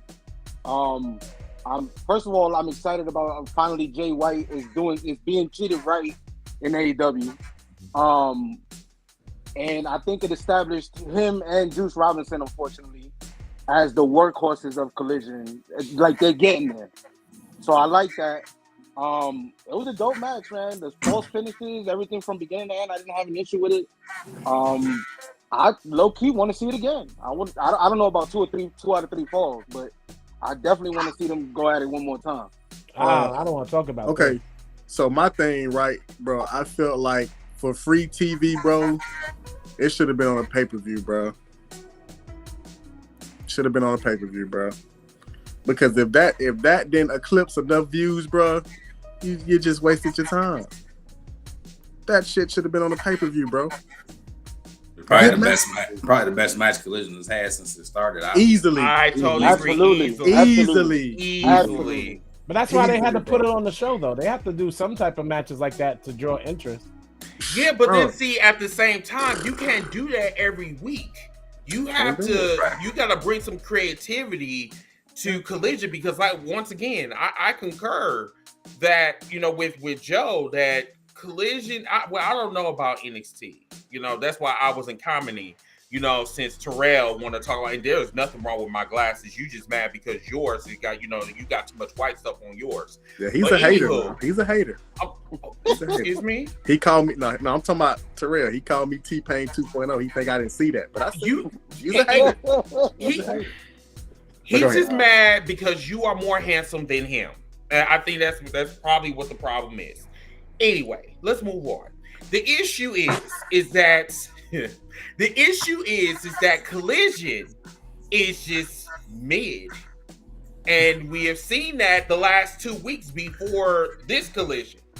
And, like, you know, me and Alice have always been talking about this shit. Like, dude, I don't see what's the whole point of Collision. They need to work on fucking Dynamite. They damn sure need to work on Rampage. Because I don't know what the fuck they do on Rampage. I think Rampage is just there just to be there. Like, for me, if you got Rampage, Dynamite, Collision, and you bought Ring of Honor, you should start building up the wrestlers in Ring of Honor to be able to create a new narrative for you so you can keep going as AEW.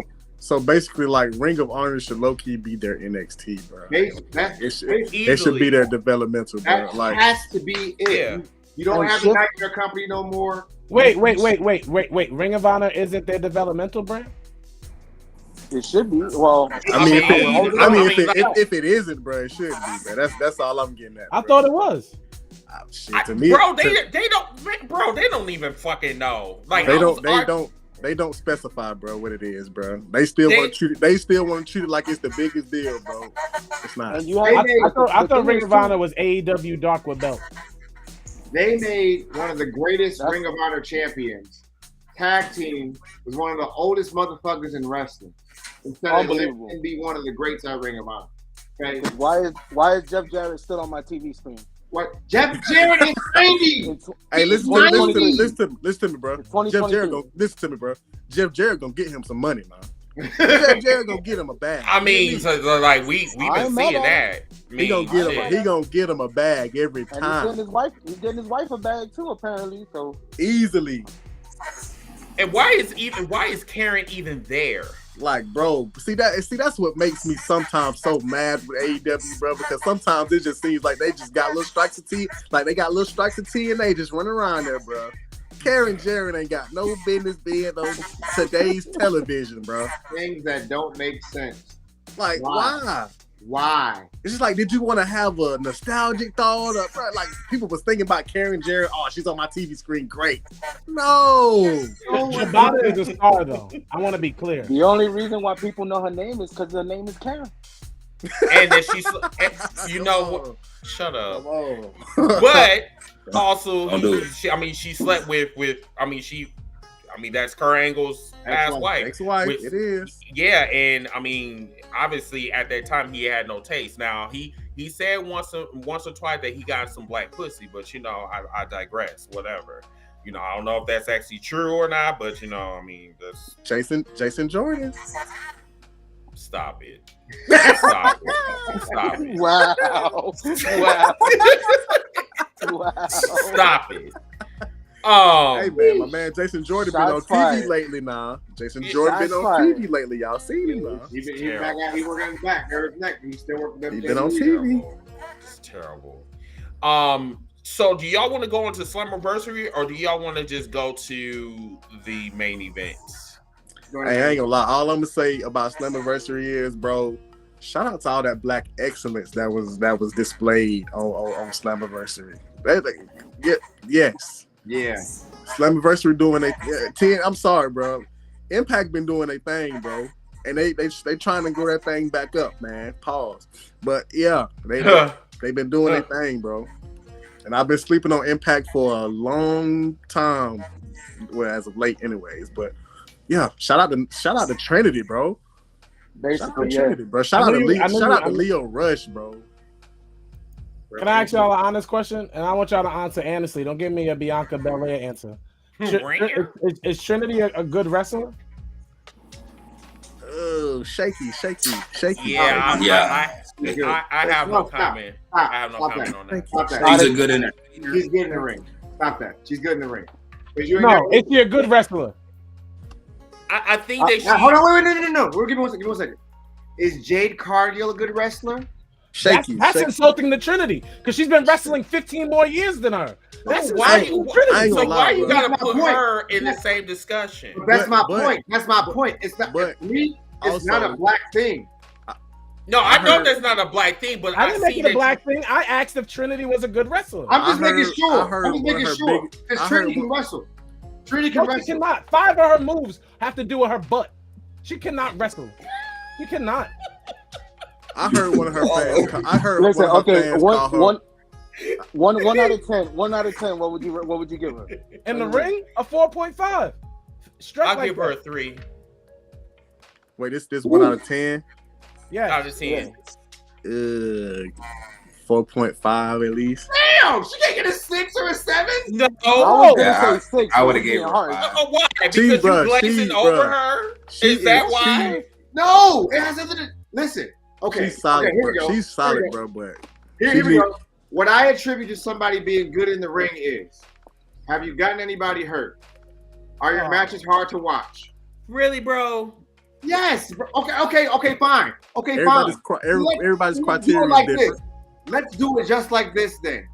Okay. Let's just do it just like this. Is Ronda Rousey a good wrestler? Yes or no? See, you're only doing that because you don't like Ronda. No, Rousey. I'm asking y'all a question because I'm going somewhere with it. Yeah, and I've seen where he went with Trust that me, too. trust But me. you know what? Trust me. Let's, No, trust let's me. play his game though. So what did you say? Is Ronda Rousey a good wrestler? Yes or no? No. Okay. No. All right. Now, is Shayna Baszler a good wrestler? Yes or Yes, no? she is. Yes. Okay. Is y'all don't watch NXT? Damn. Shit. Shaky. Okay, here we go. I mean, All Star does. I don't. Is Willow Shaky, okay? he out. Is Willow Nightingale a good wrestler? Yes or no? She's good for Wheel of Fortune. She's okay. She's not good. She has potential. all right. So that match with Mercedes Moné, she's just good.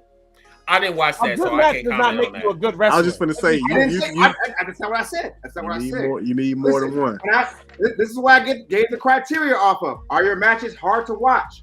Do you hurt people? Are you dangerous in the ring? Trinity is none of those things. Therefore, she's good.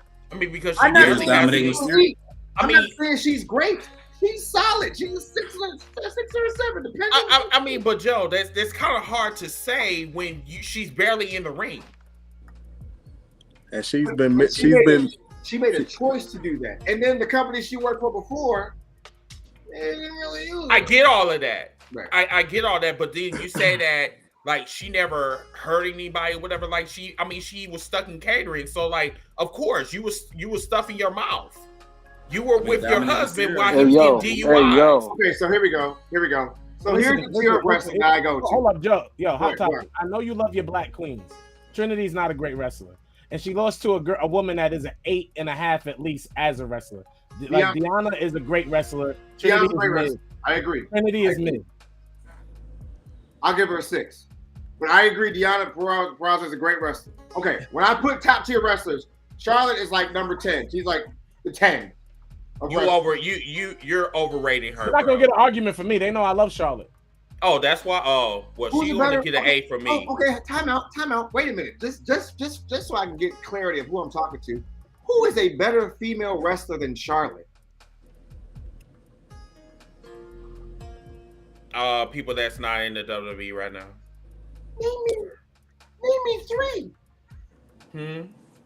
I mean, shit. They all left. I mean, shit. I mean, okay. Oh, you said 3, right? Oh, 3 wrestlers better than Charlotte. This is easy. Big Swole.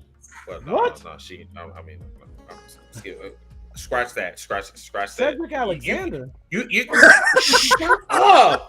Okay. Anyway.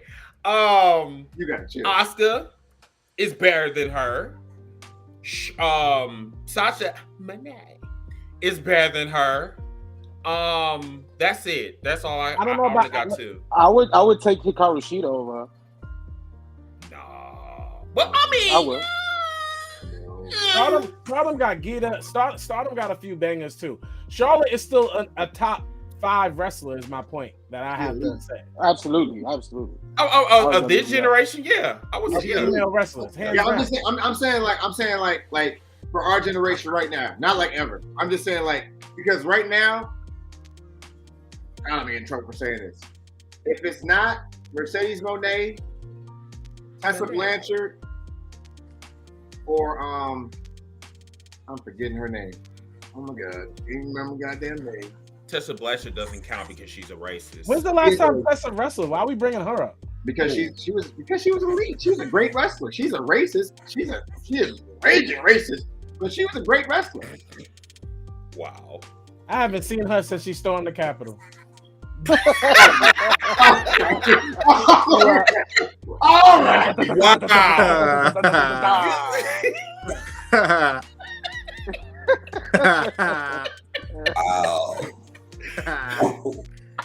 I digress. Wow. Okay. I digress. Yeah, I'm gonna have a lot of clips for this show. Crazy. Damn, he made me forget what the fuck I was gonna do. Okay, so let's go on to you know what? While I'm looking for the clip, matter of fact, let's just go back and talk about Seth Rollins. Do you think that Seth Rollins has been throwing shade, and I'm talking about out of character about Roman Reigns?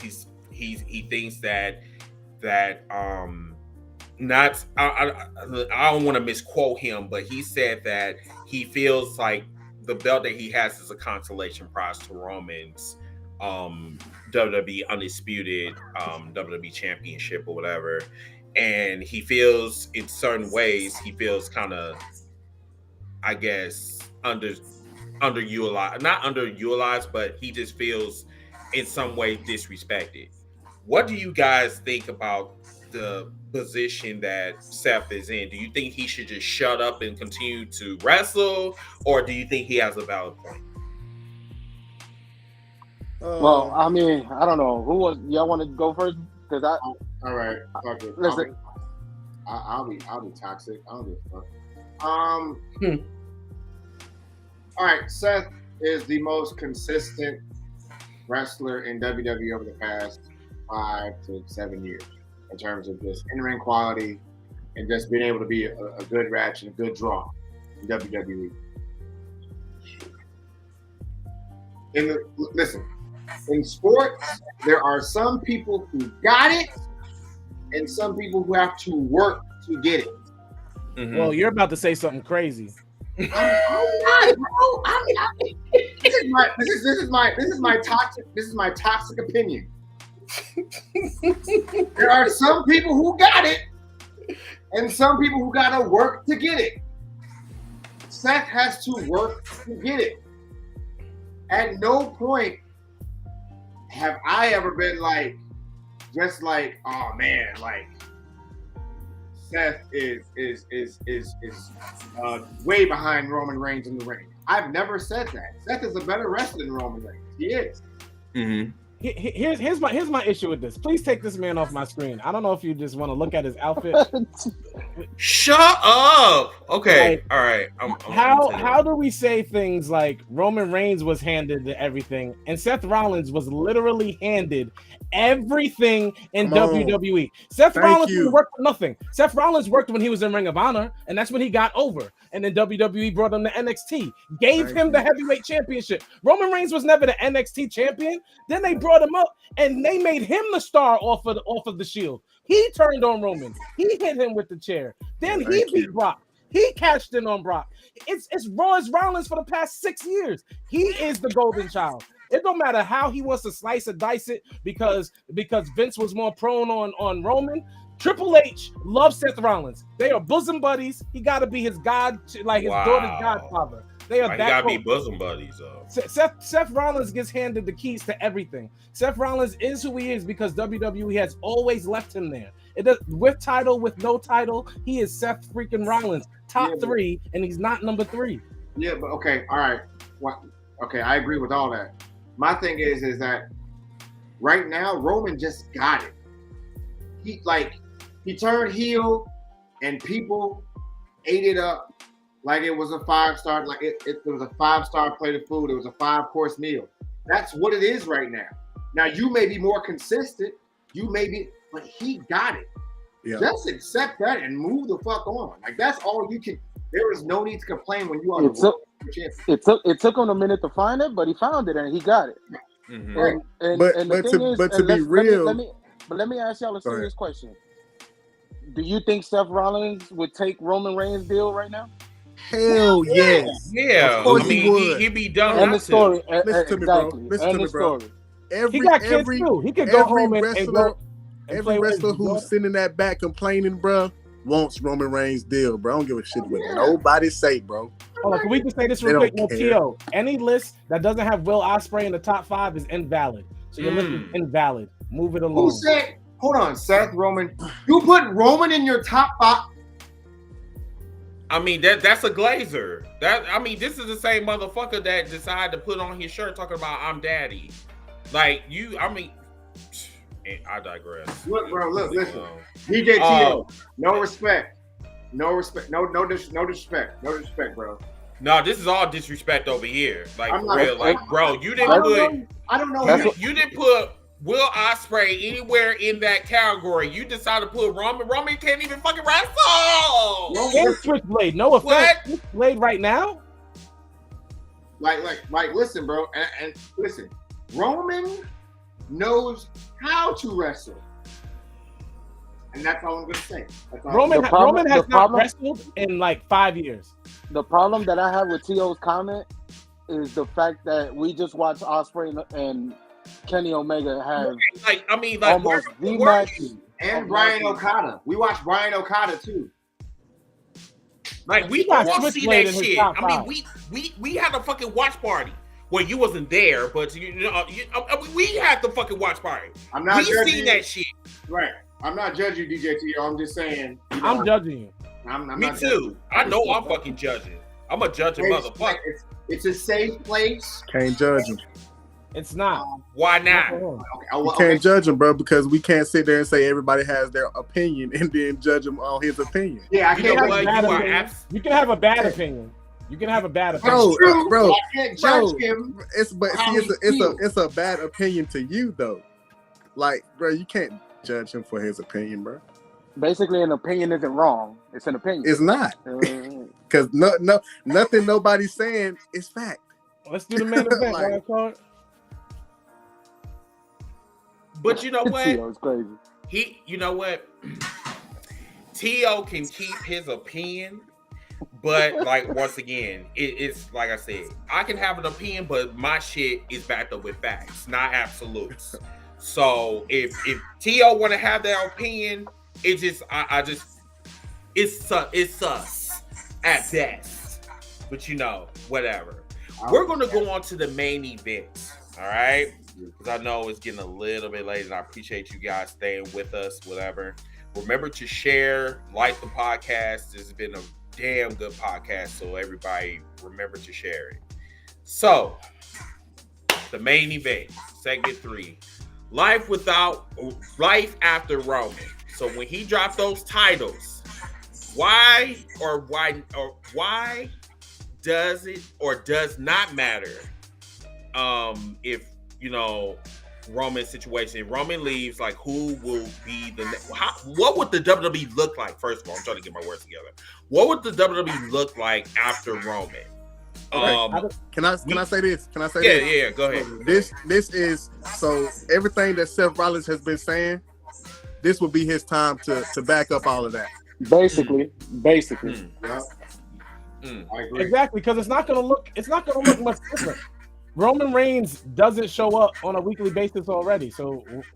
But when he does show up, more viewers do show up, bro. Not only that, but for as much as people hate him, he gets the biggest pop of the night every time he shows up on SmackDown. And he's number one in merchandise sales, easily, consistently. To be honest, the thing when Willis is like that. The story won't end when Roman drops the titles. If WWE doesn't capitalize off of Jay versus Jimmy by WrestleMania in Philadelphia, they drop the ball on the story. That's what they're gonna do. They just said they wanted to have that match too. Oh, I'm sorry. Go ahead, JC. Go ahead, because I know Jay and Jimmy just said they wanted to have that match, but like I'm actually kind of surprised with the whole Roman Reigns thing because WWE has always been saying like they're not gonna make another megastar that's gonna transcend the business, how they did like Cena, Rock, Austin, Hogan. So like when he leaves, there's gonna be a hole. It's just gonna be a matter of how they do it. Like I know he's not, and that's what I've been. But see, go ahead. Also, it's kind of like when Cena left, right? We're gonna give y'all a chance to see who's the face and can any one of y'all carry the torch. And if not, he's sitting on his couch still. He in Hollywood somewhere. We'll give him a call to come back if we need him. With all these veterans that been complaining about getting a shot, they all better watch out for Braun Breaker and not let that kid take their spot. They want to step up, then don't let Braun Breaker come up as a heel and take your spot because he's on fire right now. That part. Yes, and look. They already gave him. I don't know if y'all seen him when he had the black blazer on and all that. For y'all who don't watch, they already gave him main event attire now. Yeah. Hey, bro. Listen. Y'all better watch out now. Now, listen. Life after Roman, I'm not worried about life after Roman because WWE has a way of creating stars. They have a way of being able to do it. There'll be another star that come up. They always say, "Oh, we don't want another mega star because it's too." No. Wait. Hold on. I'm gonna have to kind of. Okay. So, what stars have they created over the last, other than Jay? Who have they created?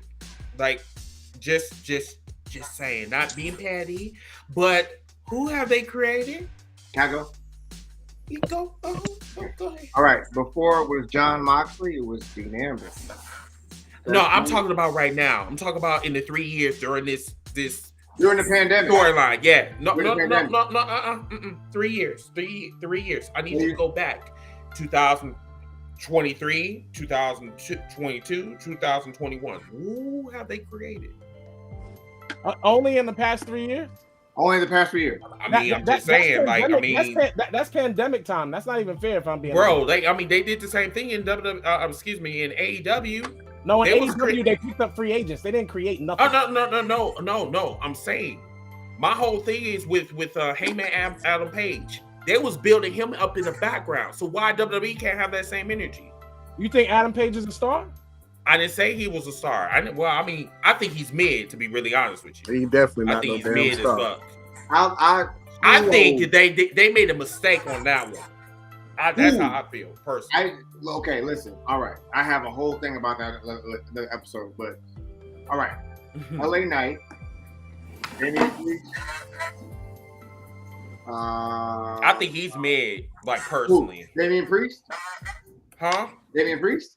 No, LA Knight. I just think that who the fuck said that? Oh, Alex, who said that before? He reminds me so much of Fandango. I think he's Whoa. just a flash in the pans. Huh? LA Knight is not a flash in the pan. He I don't see really that one. is. What Oh, the I- thing for LA Knight? When I look at him, he talk about I'm like, what else? Yeah. We're like, what else do you have? Listen, But we want people to get naturally over, bro. And then when they do, we do this. I mean, did How much- Fandango hold on, get hold on. naturally over, but then got buried? hold on one second. How much One of this second. is us as wrestling fans wanting him to do great after watching him in Impact, Thank watching you. him in NWA, watching him, you know what I'm saying, and all these other companies. Now us as wrestling fans, we have the opportunity to get our voice heard supposedly. LA Knight finally can Really, be the bro? superstar. LA LA Knight Knight can is- finally be the How superstar much we of it always wanted him to be. how much of it is it naturally? Because he's naturally over. So how much of that naturally over? Okay. So let's kind of entertain that point. Remember Kofi Kingston? Y'all trying to get that motherfucker over, right? What happened after WrestleMania? I digress. Same things that happen to like these guys all the time, bro. I Like still love you, one, bro. Kofi, to me, Kofi Kingston was champion. Wrong place, wrong time, bro. Because they were going into a TV deal. Fox wanted a marquee guy, which to me, they're not wrong for that. As much as I wanted Kofi Kingston to be a champion longer, Brock Lesnar is automatically a draw. It is unfair to compare any wrestler to Kofi Kingston in any WWE championship scenario. One, Kofi Kingston is black, and all black people get F5 by Brock Lesnar and their belt taken. Bianca Belair better be lucky she didn't get F5. Good lucky, right? I was just about to say that. See, Listen, why you gotta be top? He's not wrong, bro. No. See, the thing is, all night long, like I know that you've been gone for some while. That you know, what I'm saying, you and Moses visit God and shit, and I appreciate you for doing that. However, you've been super fucking toxic. I don't like this. I don't like this heel turn. I like you as a baby face, and I stand by that. He's not wrong. He's not wrong. Yes, and he by is the wrong. way, No. they built Adam Page up so much that at the end of his banner, when he was about to face Kenny Omega, at the bottom they were saying, "We're proud of you, Adam." And then he beat Kenny Omega, and they gave him some random motherfucker from New Japan. All right, y'all be good. That's. Now Stephanie is correct. She did get buried by Becky at SummerSlam, but I mean, she made up for that. Also, they could have had Rhea bury her since they think so much of Rhea. They could have had Charlotte bury her since they think so much of Charlotte, but they did not. The point, the fact of the matter is that when you say someone being naturally built, it means like someone not being on the machine. LA Knight is someone who was getting his ass whooped every other week by somebody else different. Mm-hmm. We fucked with LA Knight because we remember him from like my man Alex said, from Impact, NWA, when he was putting on them good ass promos there, saying the same things he's been saying there. Nothing is new, same old thing, just a different name. It's not Eli Drake anymore. Eli Drake. Because before it was Eli Drake. Now it's LA Knight. Same cadence, Right. Same everything. Nothing's changed at this point. Gunther was another one. Before he was Volta. And he put on a banger with God damn it, what's the kid's name? Sheamus? The dude, the Russian dude. Ilya Dragunov.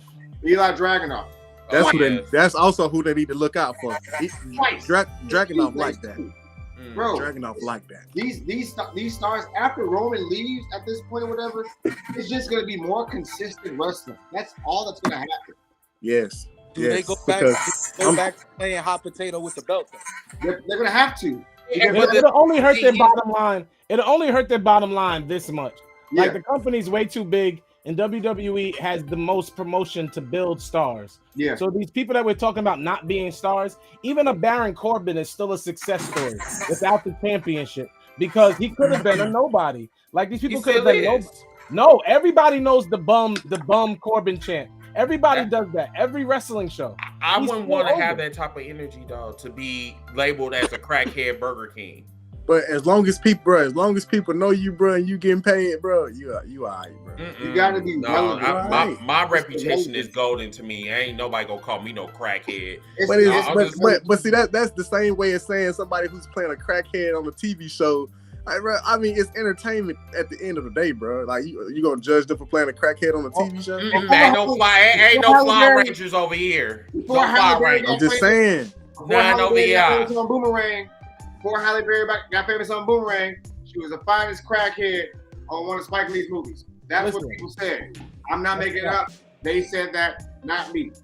Before we end the show, the topic, whatever, this is important for us to know in this main event. After Roman Reigns, as much as we don't like it, especially as people of color, the wrestling fans of color, Cody Rhodes will be the eventual undisputed champion because they have to put another plant in that spot. They're going to give us whoever in between. Cody Rhodes will be that guy. He will sell you that Prius. You will buy it. We will podcast about it.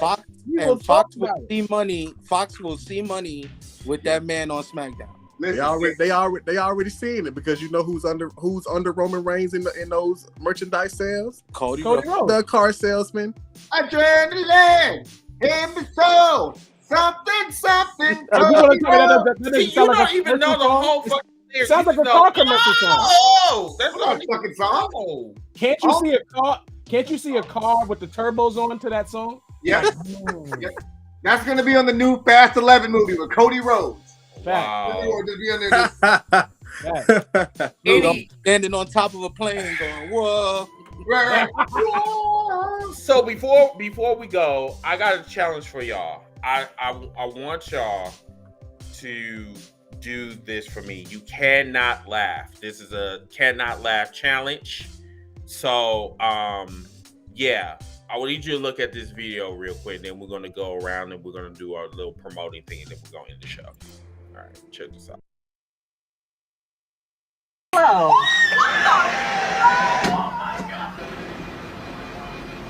Hello. Hello. Hello. I am Io. Hello, darling. 190 is your total. Oh my gosh.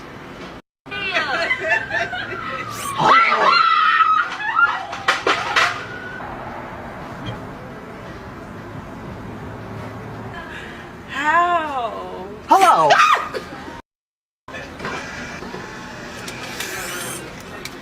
I'm watching you. Artificial intelligence, I will whoop your tail. I swear to God. What? Oh, no. Hello. Hello. Oh my God. Oh. Yeah. Hello. Oh my. Is everything okay? So y'all tell me what's so bad about me deciding to. I love my. I couldn't. I just. I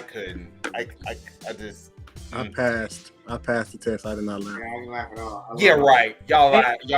Bro, I wish you would have played my face, bro. How serious it was, bro. I didn't laugh one time either. A robot apocalypse is not funny. It's not funny at all. That video is also racist. Hey, bro, have you seen iRobot? We're not prepared for that type of shit. Okay. I look like Will Smith to you, right? I ain't gonna lie, bro. Like a little bit. You look a little bit lie. like Carton, a little bit, just a tad. Nah, bro, they should have went to Waffle House with all that, bro. Niggas would have got stumped. They should have went to Popeyes with that. Niggas would have got. Come on, that robot would have been no robot no more. Go to that IHOP on 125th and Lexington Ave and see if you do that. Nigga would have got on. You hear me? Y'all doing too much. Okay, so this is the end of the show. So we're gonna go around and we're gonna do some promoting. Who wants to go first? I shall go first. Oh, no, you know what, man? I'll go first. It's on me. Okay. Cool. First off, man, enjoy pro wrestling. We know we talk a lot of garbage and a lot of trash to each other, but we do it respectfully. Everybody's opinion is everybody's opinion. Go cop my boy Jared All-Star's album. It is a banger. I mean, remember to check out the He Is For Life podcast. Love one another. Enjoy the G1. If you haven't watched the G1, please give it a shot. If you do not watch Japanese pro wrestling, please give it a shot. It is one of the best parts of pro wrestling. Literally, again, I watched about 7 hours of pro wrestling last night. From Collision, straight into Battle of the Belts, straight into Triple H, Triple Mania, then straight into the G1. Like, it was literally one of the best Saturday nights I've had in a long time. Again, love one another. God bless y'all. Be good. All right, Mr. Joe, go ahead. Oh, not me. Ladies and gentlemen, thank you so much for having me on the Heels for Life Wrestling. I appreciate you guys so much. Again, like my brother said, bro, it's all love, it's all respect when it comes down to wrestling. Go cop my man Jared All-Star's album, okay? If you don't, you fugazi. You don't love Jesus. So go listen to that album. Follow the Hot Take Wrestling podcast on all major social media. We on Instagram at Hot Take Wrestling, Twitter at Wrestling Take, TikTok Hot Take Wrestling. Go to YouTube at NMGTV to watch the latest episode of the Hot Take Wrestling podcast. Because eventually Heels for Life will be on there too. And Jared All-Star is going to sing a song for us on that podcast. Again, if you don't buy that album, you don't love Jesus. God bless you. Hey, Toxic. All right. Yo, man, what's up, man? As you know, this is one of the goddamn godfathers of the Pack 'em Up gang, man. Listen here, man. If you enjoy wrestling debates, football debates, any kind of debates, man, come get packed up on TikTok, man, with the Pack 'em Up gang, man, which is me, Willie Finesse, Mia, Rose, occasionally my guy Heels for Life, Chris, man. Me and him have some of the best debates ever, man. So if y'all want to come get packed up, man, come to the Pack 'em Up gang on TikTok, man. My name is Out of Pocket 30. Follow me, man. Follow me on all social medias, man. I appreciate the Heels for Life podcast for accepting me on here, man, even though I was late. But, you know, I digress. I appreciate y'all, man. Wait a minute. Did you go? No, I'm right here. What are you talking Yeah, about? okay, go ahead. Go ahead with your shady ass. Oh, the disrespect. Whatever. Listen, I'm so glad to be back on the show. I haven't had a chance to kick it with none of y'all. I love all you brothers. Y'all energy is spot on. Out of Pocket, you definitely the bro now. I can't say I want to be on the Pack 'em Up podcast because in New York, if I say I got packed up, that's a pause. It's not a good look. That's a pause. Hot topic, bro. I'm gonna come anytime. You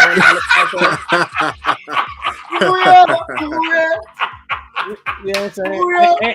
And I'm still on the tagline that if y'all don't download my new album, JJ, that's available now. You don't love Jesus. I like. You don't love Jesus. You don't love Jesus. I'm taking that. Alex, you the G, bro. I appreciate you getting the album. You in New York? We gotta definitely figure it out. Chris will be here next week for Jobbers. Yeah. The Jobbers joint. Podcast joint, and we're gonna turn up with him. Thank y'all for having me again. I turned because Jungle Boy turned. We ain't talk about him all night. That's okay. We still sitting back with the baddest ones in the game. When it comes to Jungle Boy. What about Jungle Boy? I said less is more when it comes to Jungle Boy. Yeah, that's what your wife said. Thank you very much. Wow. Don't you say that about Alex. You say it back. I love you, Alex. You know what? First of all, JC had to go. He got to go to work or whatever. So shout out to him. You can follow him on. I don't have his social media, but yes, you can follow him on Facebook.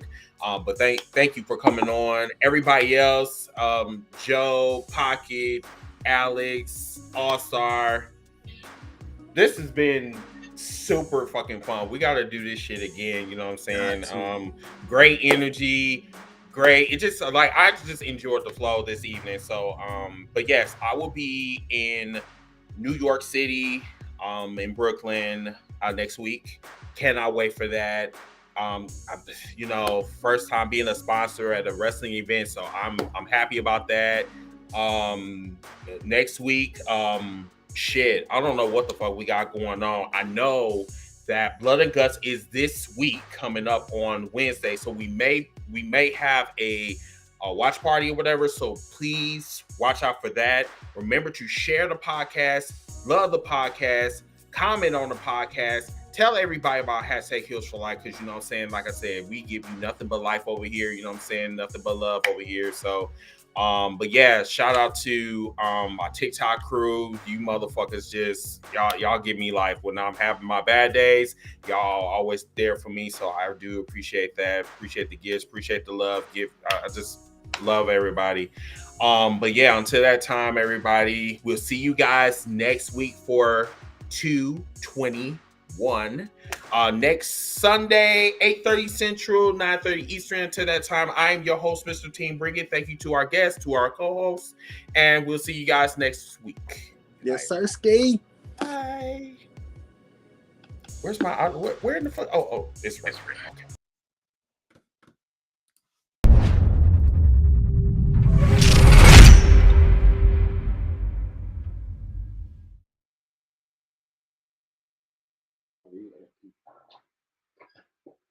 Oh, we can leave. Okay, we can leave. Bye, boys. Y'all be good.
Oh, y'all didn't know.